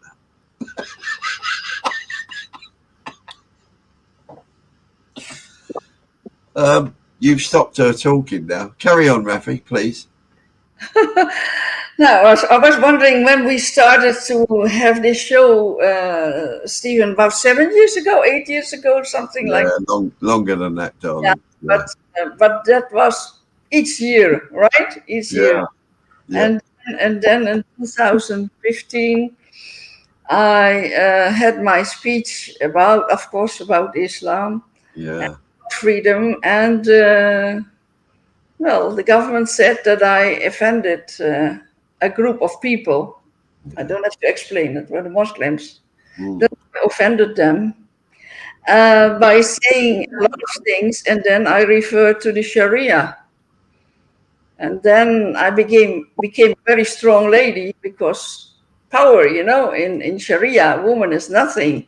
Okay. But I said a few things, about 12 subjects in which Sharia mentioned a woman, Yeah. There's so many things that I put on paper, and I've been talking in this speech for about 12 minutes about the Sharia, about what's happening in the Netherlands. And I was born in Indonesia, and by my mother brought her daughters to the Netherlands. If she would live, then she would be very sorry to know that the Islam is coming to the Netherlands. Yeah. That is a personal thing. Yeah. And anyway, the newspapers were full of it. And how dare I say something like that only because my father was a Muslim and my mother is a Christian, and I was, Yeah. I was just starting a fight, and they were going to get me. And they were suing me for at that time 100 euros. Yeah. Actually, if I had paid the 1,000 euros, it would be over. Yeah. Yeah. But why should you? But I didn't, because I know I was talking the truth and what I felt about it. Yeah. And so all the papers were about it, and I. There are a lot of things that I know from Islam that a lot of people in the West don't know. Like father raping their children, and the daughter is getting raped by the brother, and so on. And kids will come from that, and the kids will have mental problems, and they will never start to work because they have so much mental problems, and they are just fucking around. Sorry. The whole family. And because of my mother, I haven't experienced that bad side of Islam. Yeah. But what had happened to my sister? My sister was brought to Pakistan from Indonesia for 7 years. If you bring up a child to another culture where she had to learn the language without a mother and so on. So my sister came back to Indonesia, and I couldn't even talk to her because she was talking Urdu. Yeah. That's Pakistani, yeah? Yeah. How close, Raffie? How close this is to 1937 in Germany, all right? Yeah. When people were, had things pasted on their doors, saying Juden, right? In other words, Jew. Right? It's a very similar thing. It's very close to being the same thing.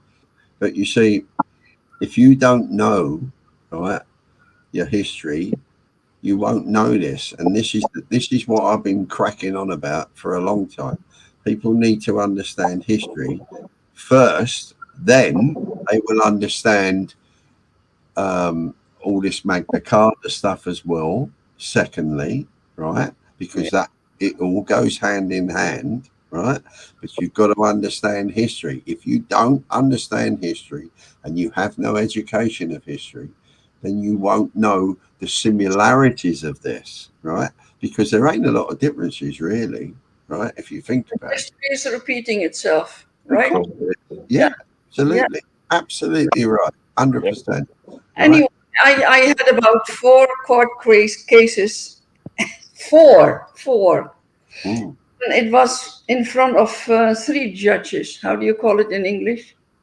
If you have in front of 3 judges. Magistrates. 3 judges. Yeah, 3 judges. Yeah. I don't know why they're not judges in magistrates. Yeah. Well, you know, if you got in other countries, they don't just have 1 judge; they have 3. No, in Netherlands only 3 if it's a very important case. I have to all agree. It's that important, and in each time I had a few words at the end of the court case, but I could explain myself where my hatred came from. No, it's not hatred; it's understanding. Yeah, well, they call it hatred. They called it hatred. Yeah. Do you understand? Okay. Hatred is an understanding. So one time I said to the judge, and you have to, in the Netherlands, you call him excellence. How do you say it? Your Excellence. Yeah, Your Excellency or His Excellency. Yeah. Well, you have studied a lot more than I, and you know everything about law, but you apparently have never heard about the Sharia, and you know nothing. Nothing. Yeah. And if you pick 1 sentence out of my whole speech, then you don't understand the whole speech. That's right. Yeah. That's right. Yeah. The biggest, one of the biggest problems, right, is people don't understand. It's not just about the Sharia. It's about there are 2 Qurans that were written, and the one that they follow is the one from I think it's Medina. Yeah, you got them. Basically, there's the Quran is technically 2 books, but they kind of say it's 2 parts. You've got the one was written Well, you've got the Meccan Quran, which is basically more to do with the words about that. Then you have the Medina Quran, which is when migration happened from Medina, and Muhammad realised the political power he had within the culture. Yeah, there's one that radicalizes them, right, and one that doesn't, basically. Yeah, that's the Medina Quran. That's after the migration, when Islam got success. That's right. So, you know, I don't know whether the government know that or not. Who knows? Maybe they do, maybe they don't. I mean, you've got to understand that these people are so-called university graduates. They're all supposedly highly educated people. Well, highly educated in what exactly? Because most of them study law anyway. I mean, they sort of have to, really, in a way. Well, Keir Starmer was a barrister before he was an MP, right? And we all know what his background is. We know where he came from. We know that he was in charge of public prosecutions years ago, and he handed it down to an understudy to deal with Jimmy Savile. So a lot of people think that he turned his back on it back in the day. Well, whether he did or not, who knows? But he obviously made a mistake, because Jimmy Savile got away with more paedophilia than anybody in this world, I think. But at the end of the day, I don't know about that. I think he was minor compared to some people. You know, I mean, listen, at the end of the day, he is a barrister. Most of them are. Most of these MPs studied law, right? There's a reason why they study law. They study law so that they can find a way to manipulate it, right? And find a way to smother over what Gary was talking about, I think, with my finger in the right place. Yeah, over there. Can you stop fingering my guest, please? Well,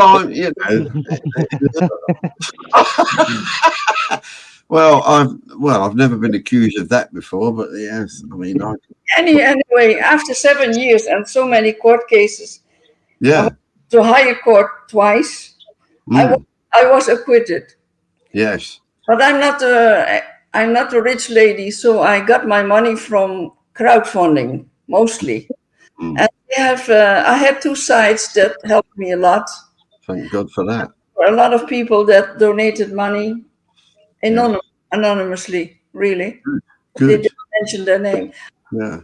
I'm sorry, but I was very thankful. So I placed an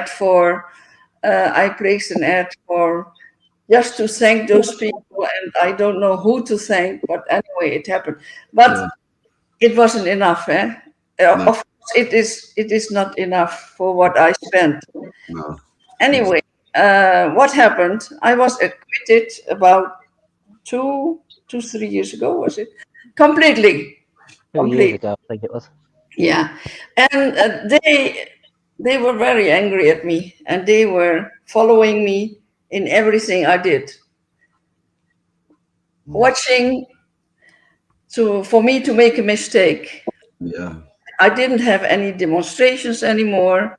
I didn't speak anywhere, but I wrote short articles, and they were following me. Yeah. And trolling you, it's called.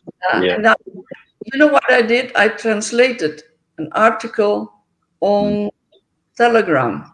Yeah.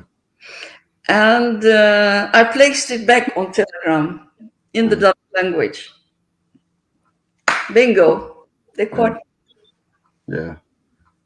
Amazing. For translating an article. It wasn't my article. If you write a book, and if I translate the book, it's not my words, you know. Well, we had people who got killed for translating the Bible when I wasn't around. I put it on Telegram in my name, and it was about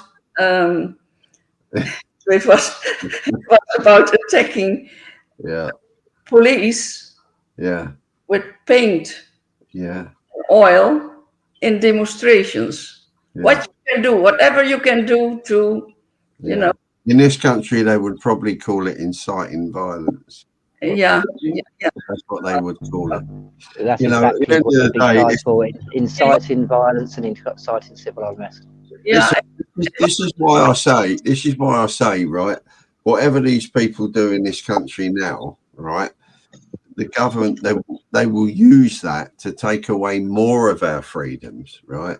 The more that we can protest, they'll take away that. They will use what we do, right, to demonstrate or to cause public disruption, if you like, right, on our side to stop us doing it. But isn't it funny how they don't stop Just Stop Oil when they closed down the M25 and things like but they did. The judge actually gave that. This is what a lot of people don't realise this, but the main ringleaders of Just Stop Oil did actually get prison terms for certain things they've done. Yes, they did. And the judge did, and they got them sentences because they endangered the life. And people don't get this about when you block a motorway and things like that, you endanger life. So now, in the end, I have a criminal record. But what I did... Yeah, good for you. Join the club. You know what I did? Harry's got one as long as your arm. No, listen, what I did, I admitted that I was wrong in placing those things, because you attack the police, not with paintballs, not with oil, not with nothing. And then I said, I am just a housewife. I don't know nothing. I'm just. Have you got an M16 in the wardrobe there? No. I said I'm taking care of my husband, and I know nothing. Exactly. It's worse, Stephen. She comes packing harsh language. And they put me in jail for 7 hours. Disgusting. And then I had another court case, and then they give me 30 hours of community service. Service, yes. And there I was, Raffie, in between Moroccans and Turkish people. And I said to this lady, please, please, please don't call me Raffie here. Because if they put Raffie in Facebook, then they will know who I am. Yeah. You can call me anything, but don't call me Raffie. And she did not. Yeah. So I had to make boxes, you know, and a fold. They can call me Raffie if they want. I'd be proud if they did. And you know what? I still had my husband at home. Yeah. To take care of. So I asked if I could do 4 hours each day, because these are the stories, right, that you would hope, right, that if the mainstream media were correct, that you would hear about, right? But you don't, and that's the thing. Now that should tell you everything that you need to know. Everything is manipulated, everything, the mainstream media especially, and that's the problem. You know, I mean, when all right, go back to the Khan thing. Okay, that happened because it was so outrageous, right, at the time. Remember, it's a lot of years now when that happened. But it was so outrageous that was on every single mainstream media channel in the world. That went worldwide, that did. Everybody forgets the reason why it did. The reason why it did is because it was brave. It was initiative. It was something that nobody ever expected. And it was on a day, all right, okay, Gary, it was on a Saturday, but it was on a day where these people were there, right? That's the main reason, right? So, like I said, if you want to go and shout at an empty building, you want to go and listen to Tommy Robbins shout his mouth off and one thing and another about freedom and all of that and how bad the world's going, and then he'll disappear, and then you've got to deal with the police afterwards, and you've got no one to control you, then go and do it. But don't expect much to happen. I'm sorry, but I've been to loads of those marches in the past. Nothing ever come of it. Nothing. With a Conservative government, but then you have a judge. The Labour government, nothing's going to change. I don't believe anymore in demonstrations. And then then Raffie goes and throws bombs at the police cars. I said, no, I have not called for throwing paintballs at the police car. I'm just writing something. I haven't done anything. Yeah. Actually, it's not my article. I have translated it, you know. Exactly. Yeah. Exactly. Well, this is the thing as well, though. It's like the whole. I mean, I've said it. Me and Gary said this for years now. We see this day. I don't put anyone down to go to process things up, because there is. I would say for everyone, there's a kind of a process of awakening to yourself and what's going on properly. But it's that fact. It's like the years we all. I mean, most on this panel have been to protest for so many years. It's like we got to the point where we realise that it's a case of, unless something is followed up, nothing happens, because you're just turning up. It's exactly what you are. You're demonstrating you're upset at something, but you're not actually doing the process needed to change that. Exactly. And that's what we did when we went into the Fabian Society. We started upholding our constitution, upholding our laws, and our aim was to change what is wrong. And now, fast forward about 6-7 years, and you've now got pretty much Article 61, and people starting to grab hold of their unalienable rights, our constitution again, and stuff like that. It's like it's taken a lot of work. It's taken a lot of work, and I'll say that. And I said, and it's not just us. There's a few groups out there who have like kind of made money off the back of 61, but there's some groups who haven't made money at all, who have been pushing this and pressing this and getting the stuff out and keep regurgitating and pushing it out and getting to the people. And this is the thing. It's the will of the people. When we first started back in the Dragons, we all said, and it's the thing that everyone used to say, and we all said, it's like, if it would just be nice, and it probably won't, and we all said it probably won't happen in our lifetime, but it needs to start now. But if people could just grasp our constitution and the Magna Carta and what 61 is, then we would have got somewhere. It's like it has happened. It's happened a lot quicker, but that took people with dedication. If you are dedicated enough, you can complete anything. As a small group of people are very powerful. So imagine what a massive group of people that's determined to not go along with something that they disagree with. The problem is information is the key, right? Because it always has been anyway. So at the end of the day, you got, you know, it's like a lot of people say, well, how comes Khan was part of the Fabian Society when he's an MP? You can't be on the board of the governors of a society called the Fabian Society and be an MP. It's actually against the rules, but nobody's ever mentioned it apart from what we did back then. But the fact of the matter is, the fact the Fabian Society is classed as the think tank for Labour. Well, exactly, but that again shouldn't be happening. Think tank shouldn't happen. He's still on the board of governors, to my recollection, as part of the Fabian Society. Now, I believe he's yes. I don't believe he's been removed at all. Right, exactly. I know it's been checked periodically. Right. So how can that still be the case? Well, the reason why it's the case is because he's doing a grand job for the Labour Party, isn't he? You know, at the end of the day, that's what he did when the Tories were in power. But how comes the Tories couldn't remove him from there or shut him down? Well, the fact is they could have done if they wanted to. So why didn't they? Why didn't they? Because at the end of the day, you have to understand something is very simple. They are two wings of the same bird, right? And that's the fact, right? This two-party system that we've got in this country is a complete con. The whole thing is, right? The whole system needs replacing. But the trouble is that can take 1,000 years before that will happen. It won't happen in our lifetime, but it might happen in a few decades' time. Well, this is what people got to realise about 61 as well. Is like, it's not just about filling the forms out. A lot of people seem, again, I'm going to say, a lot of people seem to think you fill the forms out and it should just automatically happen overnight. The country should just automatically just change. You wake up one morning, boom, we're back in the 70s. It doesn't work like that. You actually have to implement and act on your duty to actually make sure these things are changed and all the corruption that's gone. It's our job to actually do that with the barons. But a lot of people don't actually grasp the fact of it keeps happening to us. It's like we have Magna Carta, then you had like the Peasants' Revolt, which was actually the middle class revolt.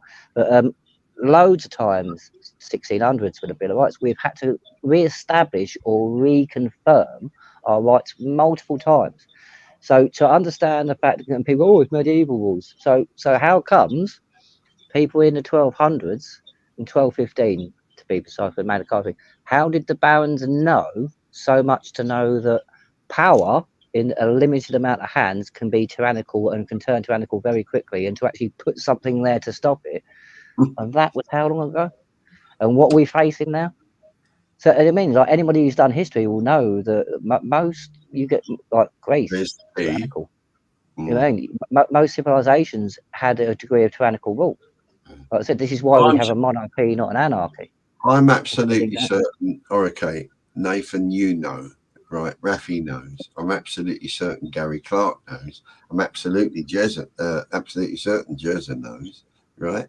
But the only way that this will change is when people at some point, right, turn around and think to themselves, well, okay, this is bad enough. Is there a limit to the people in this country? I think it's getting there now, right? I think because this is where a lot of this is carrying on, right?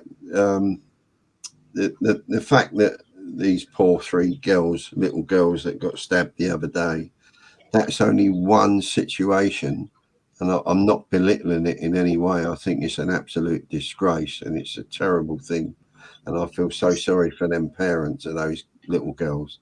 But I just think this is something that is becoming more prevalent, right? And it's becoming a little bit more in the news media now, which is not a bad thing, right?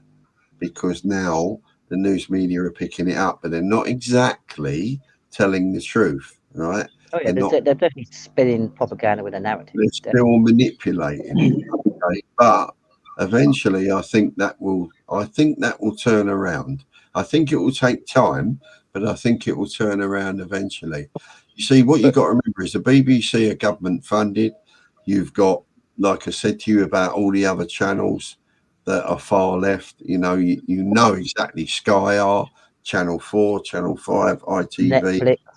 Yeah, they're all like it. They're all like it, right? Because they're well, worried. they're all owned by the same companies, technically speaking. There's about but they're worried. Those channels, apart from the BBC, are worried about advertising, right?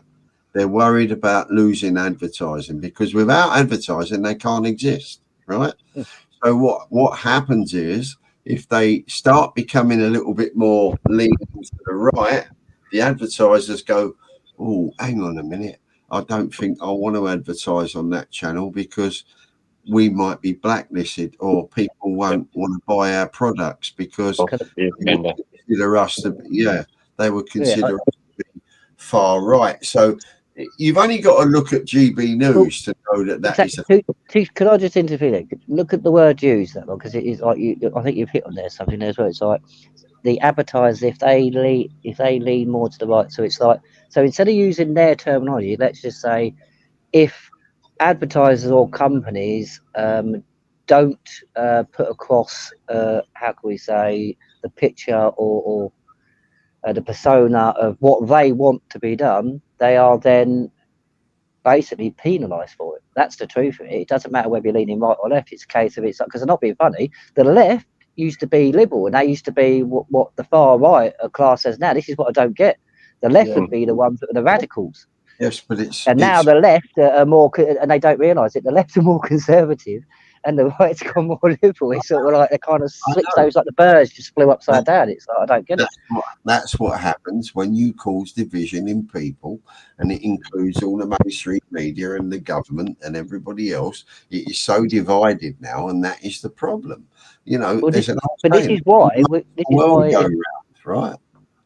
But this is why if 61 happens and we do manage to sort of, and the people do rise and we get rid of the corruption, people have got to realise it doesn't stop there because this has been going on for thousands of years. They tried it military for thousands and thousands of years. It never works because people's quest for liberty will outdo the care of their life sort of thing. So you always get that. So you're trying to do it economically. So we've got to realise this. We've got to realise the tools. And I would say this, considering we're meant to be one of the best educated nations, I say one, you'd think by now we'd have learned enough from history. Like I said, they knew in 1215, they knew enough of history of the ruling classes to put a clause in to make sure that we don't have what we've had in the past.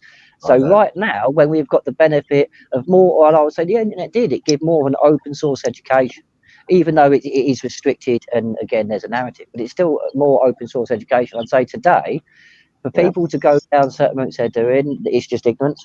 But we've got to realise, if we do manage to get all the corruption ended, it doesn't stop there. This is an ongoing thing. We're going to have to teach our kids. They're going to have to teach their kids. And we're going to have to actually put a conscious effort in to make sure that our children are taught this before they are taught any of the indoctrination you get in the Rothschild schooling system. I won't change my opinion on the fact that wherever there is money involved, there will be corruption, right? And it doesn't exactly. Matter.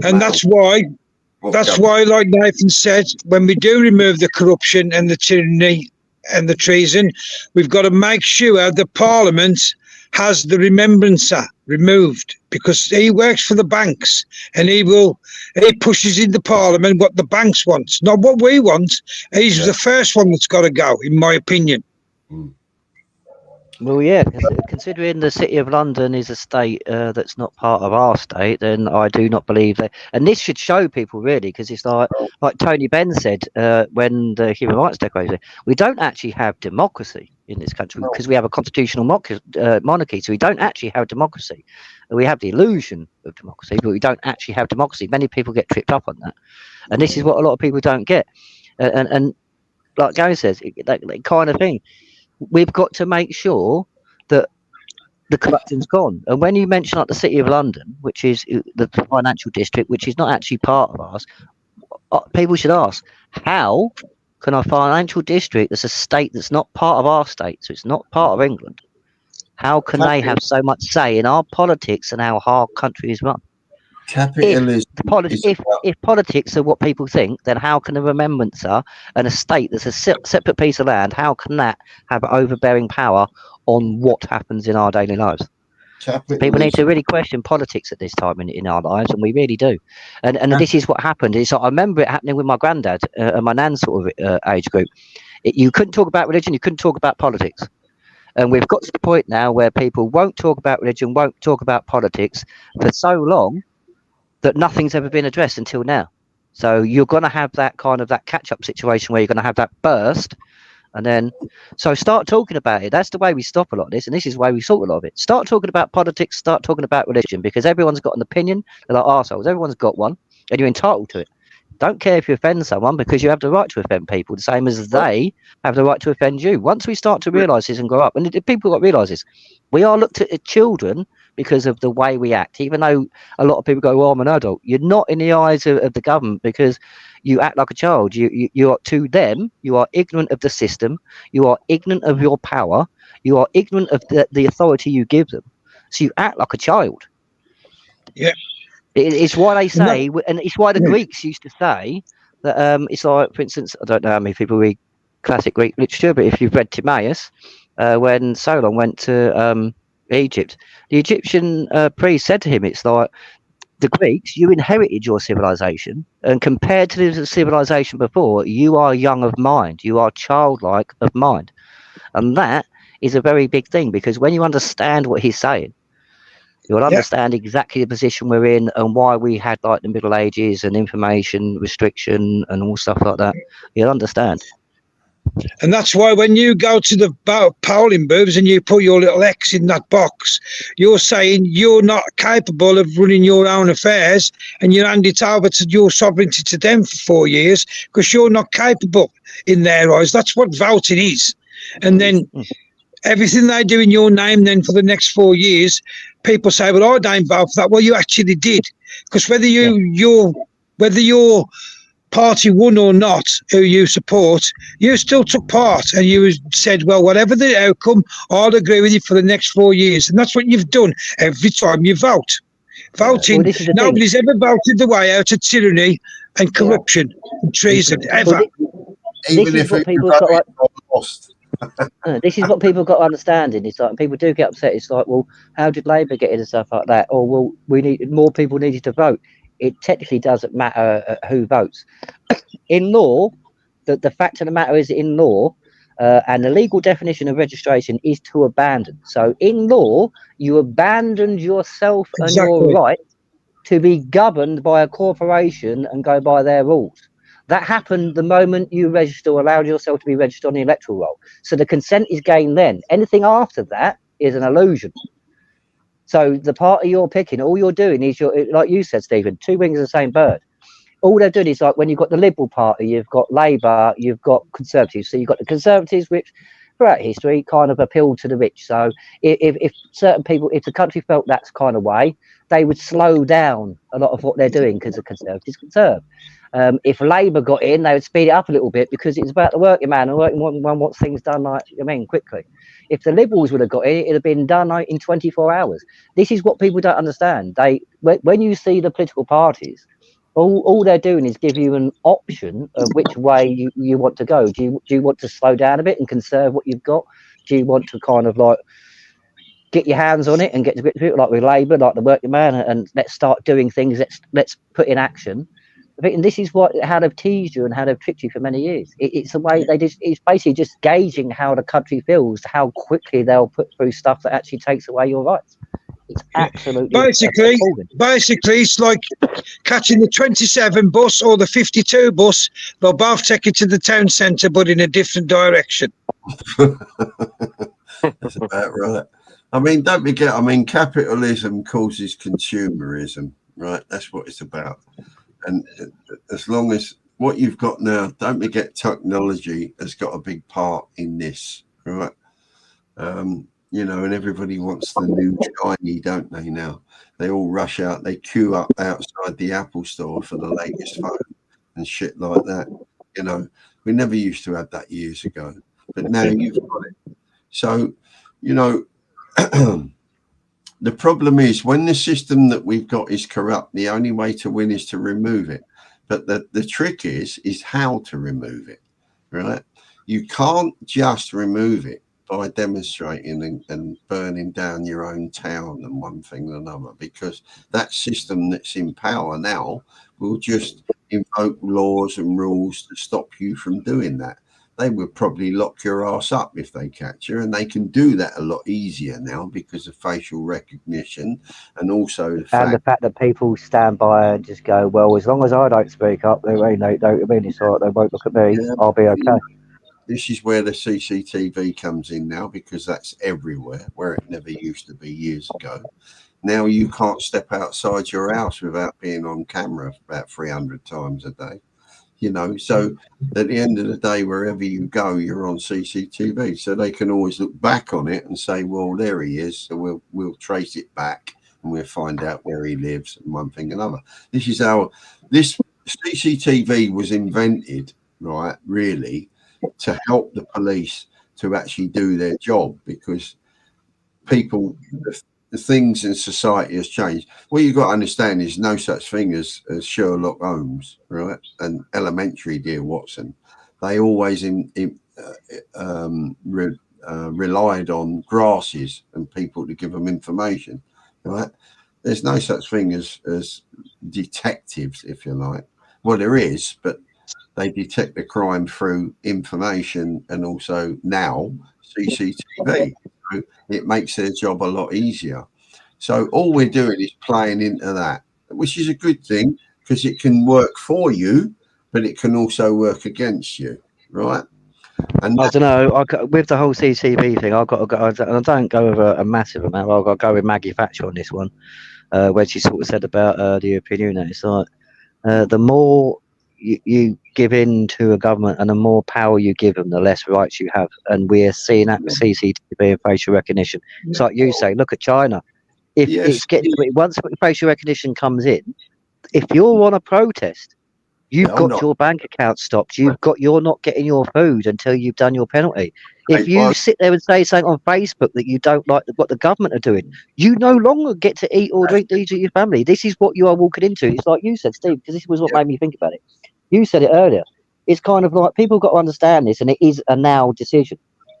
You can have everything you've got now and more, but you've got to be willing to give all that up for the chance of keeping it. Right, or you can wait and have everything taken, and you'll regret the choice you made because you never took the chance to stand up and keep what you've got.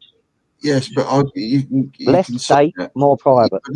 Yeah, but that goes back to what I was saying earlier on. In all honesty, it's about history repeating itself. Raffie said it as well. This is exactly what it is, because we're old enough to be able to spot these similarities, right? What you have to understand is that people growing up today, the young and whatever, they will not spot that because they have no clue about it. They're not taught about it in schools. So let me give you an example then about CCTV. If there was CCTV in Whitechapel when Jack the Ripper went around, they would have caught him, right? So it does work in your favour, right? I'm not saying it doesn't work in our favour, but it's how, again, it's how it's implemented, isn't it? Of course, yeah, but what I'm saying is it does work for you and it can work against you, right? It can work against you in many different ways. I don't want to get into it because it's a deep subject, you know, because there are companies out there that who you work for that can use it against you. They certainly used it against me when I drove London buses years ago. But that's another story. But what I'm trying to say to you is there is a good side to that, and it is about what you say about how it's you know, how it's utilized, which I agree, which it is. But you know, so not all technology is bad. I'm not slaughtering it because some of it is good. If it wasn't for that, we wouldn't all be talking to each other right now on this radio. Well, like I said, I personally think CCTV should, and this is just an opinion of mine, and yes, it to a certain extent public, but CCTV has had the best benefit if you look at the statistics on basically private protection. So when you're talking about shop owners and property owners and stuff like that, that's where CCTV has actually done its most benefit. When you're talking about crime detection, CCTV hasn't done its job. That's the problem there. No, hang on. It's not the It's just being CCTV. utilised in the wrong way. Like Steve said, it's just being utilised in their favour when they need it. Yes, exactly. It's not CCTV that hasn't done its job. It's the people that are using it that haven't done their job, right? It's not the CCTV, because the CCTV is exactly the same. It doesn't matter who you have in charge of it. If they're not using it correctly, then they're not doing their job. But they're people that are using it, right? So it's not the actual equipment, it's the people driving it, right? So it all depends. It's like Jez just said, you know, it's even they have more advantage from it than we got. Oh, absolutely. Oh yeah, this is what I say. Private CCTV has done more for us than public CCTV has. Yeah. That needs to change. Yeah, well, look what they've done to you, Nate, when that court case you had where all of a sudden the 20-minute video went down to 5-minute video in the court. They don't show the full video, so it only showed where the bits where you look like you was the aggressor. Didn't show the full video.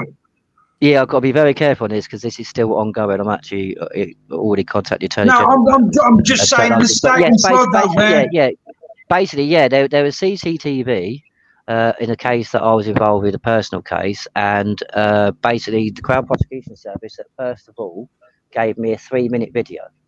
They didn't know that I'd contacted the people that had the CCTV and already got the 20-minute video. Then when we got to court, I said that's not the full video and contested it. When we got to the court, they had an 11-minute video. But basically, again, this is just corruption. This is why, again, the group of people that I've been working with, that we addressed the disclosure laws, that lot, because it got re-released and mentioning common law in 2021. So for those who still don't think common law is part of our system and it doesn't work and it's nothing, the Attorney General released a document for disclosure laws and rules in 2021 because of a lot of us did actually put him under pressure. And they're actually in breach of disclosure laws. Anything that could jeopardise a case or the prosecution's case has to be at the first point given. They have to have full disclosure, and they didn't do that. But this is the thing. This is where cases like that case and other cases have proven that we are not in a system of justice. And this is why I keep saying to people, you've got to understand a term. The term justice must be seen to be done is not what a lot of people think it is. Because justice should just be done, because justice is what's just, is what's right. So to say the words justice must be seen to be done, you're basically going, well, we've got to make it look like we're doing something. Yeah. Many people don't understand the words that are used within our system and to control us. They really don't. Nathan, sorry, Gary, I have to stop. It's 1 hour later. And it's I am gonna wrap it up. So thank you very much for having me. It's good to see you again. Yes. Yeah, nice to see you, Raffie. And it's been an honour to have you on. As always, it's always an honour. So anytime you want to come on, you're more than welcome. We'll sort out a couple more lives soon. Okay, bye. Good to see you. Take care. Bye. Just before we do go, my advice to people would be learn your rights, learn your constitution, start educating yourselves rather than just going out, causing a ruckus and getting yourselves locked up. And not human rights. Human rights are not our rights. No. They are what you call implied rights. Unalienable rights are exactly what they say. They are unalienable. You cannot be alienated from them. They are sacrament. Whereas human rights, and it actually states in the Human Rights Declaration, in the preamble, so it's a little bit of writing before you even get into reading about your rights, it states, these rights are only to be taken into consideration.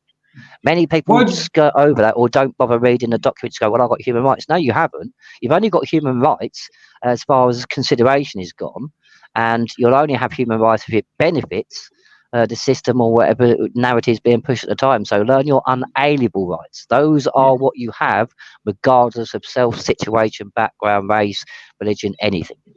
Those are your exactly.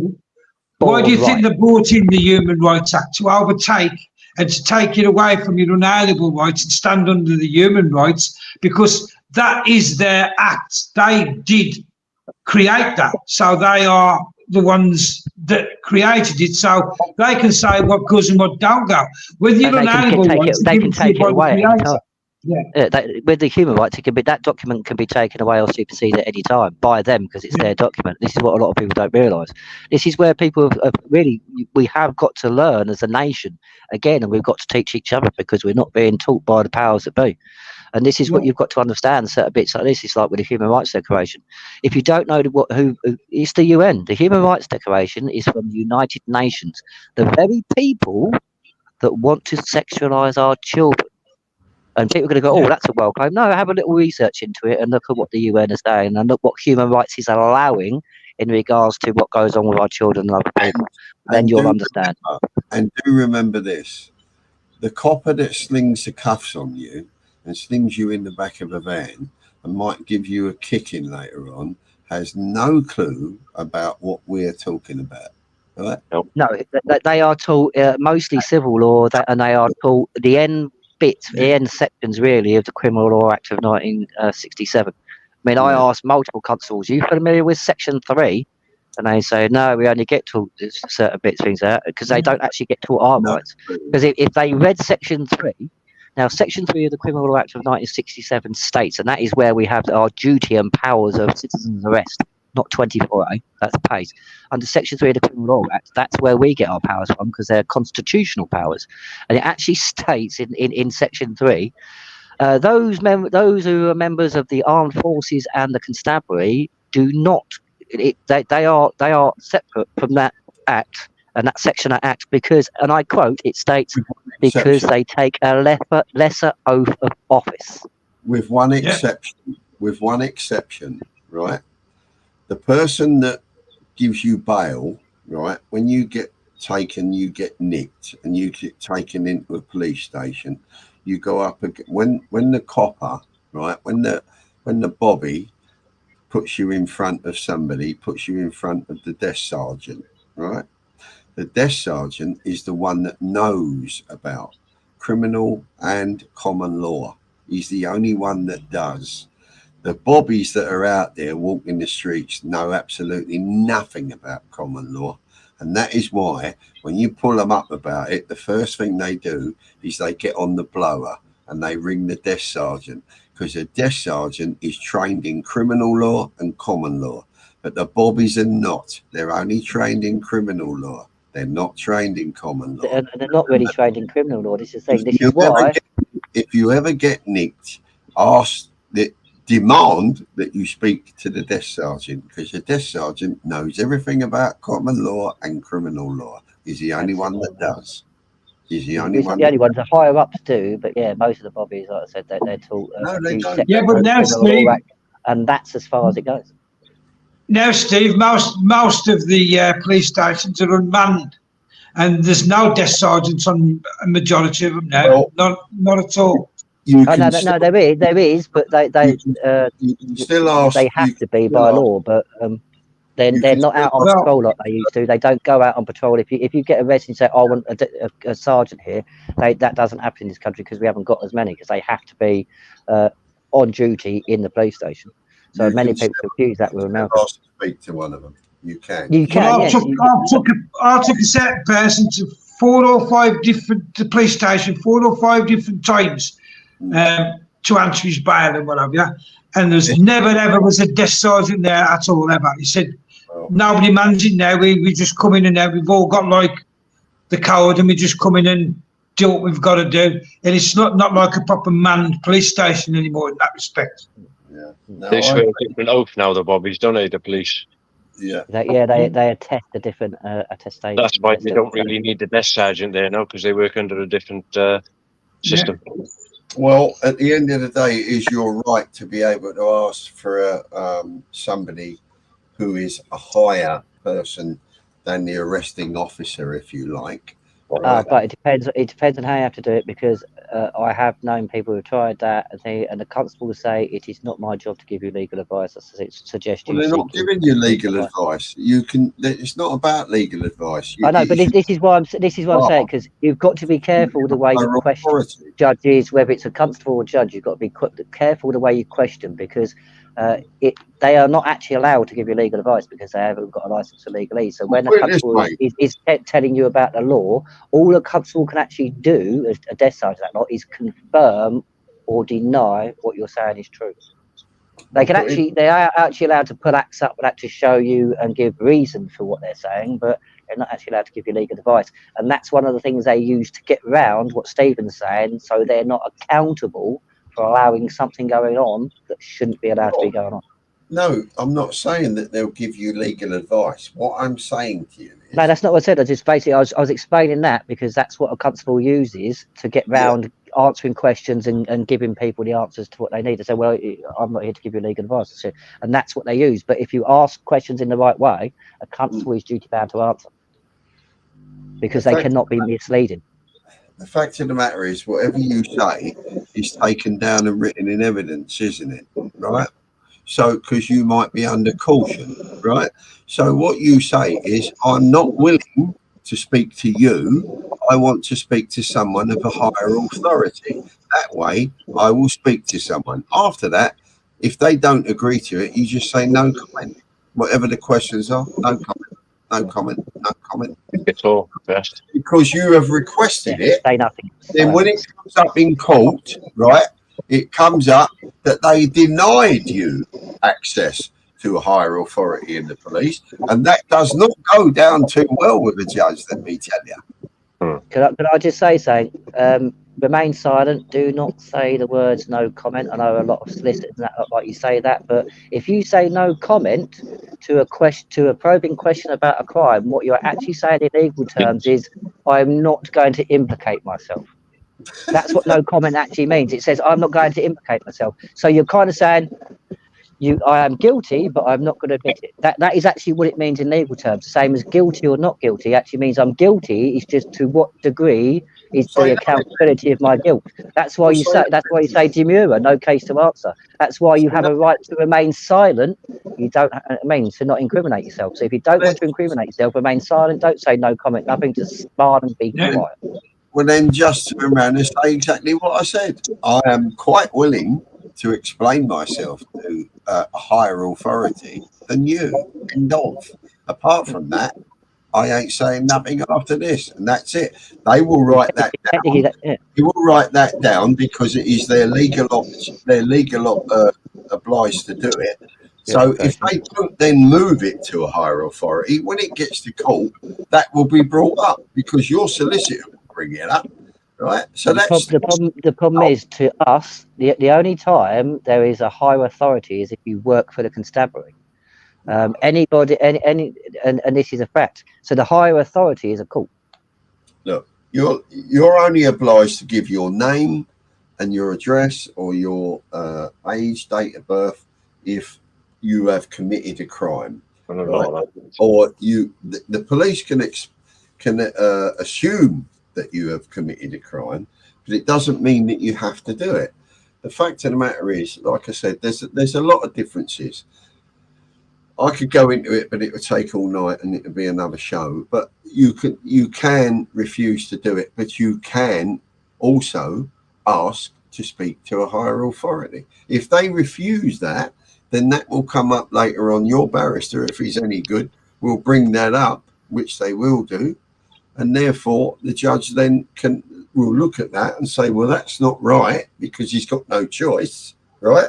Because it isn't right under the law of the country, and the law, that we all abide by, because everybody has the right to remain silent, like you said, but we also have the right to explain ourselves to a higher authority. You don't have to explain yourself. That comes under the right to the best defence possible. Yeah. Right, guys, I'm going to have to go because my phone keeps overheating and it keeps kicking me off. It's going to do it again in a minute, so I ain't being ignorant. I'm on you guys. Yeah, what I'm going to do is I nearly I nearly didn't do tonight because obviously there's a lot going on and a lot of people are sort of like attention are elsewhere. So what I want to do is I do want to sort of pick up on some of the topics and elaborate on these maybe at some point during the week if everyone's free to come on. Yeah, no problem, Knife. So I'll see you soon, guys. Have a good one, and thanks for listening, guys. The people out there who are listening. And speak soon. Good to see you, Sorry? mate. Good to see you, brother. Yeah, I'll give a bell. I'll give a bell over the next couple of days. Give me best of Putin next time you see him. I'll give you the bell. I'll give you the bell over the next couple of days. All right, bro. All right, sir. See you, Knife. I'll give you a bell tomorrow night. Yeah, I'm gonna end the stream now as well because. See you soon, guys. June. See you later. I've got to say, June Gower. Okay, buddy. Yeah, she's absolutely 100% correct. They are all revenue collectors now. Yeah, so June Gower, you are correct. June Gower. I'm off then. Right. Again, Stephen, always an honour as usual. Thank you for coming on. Jezza, always a pleasure. See Jezza. Yeah. Right. Thank you for everybody that's come on tonight. Take care, Thank you for everyone. And you, thank you for everyone that's come on. Thank you for everyone that's had an input in the chat. Thank you to all those that, if you just watched.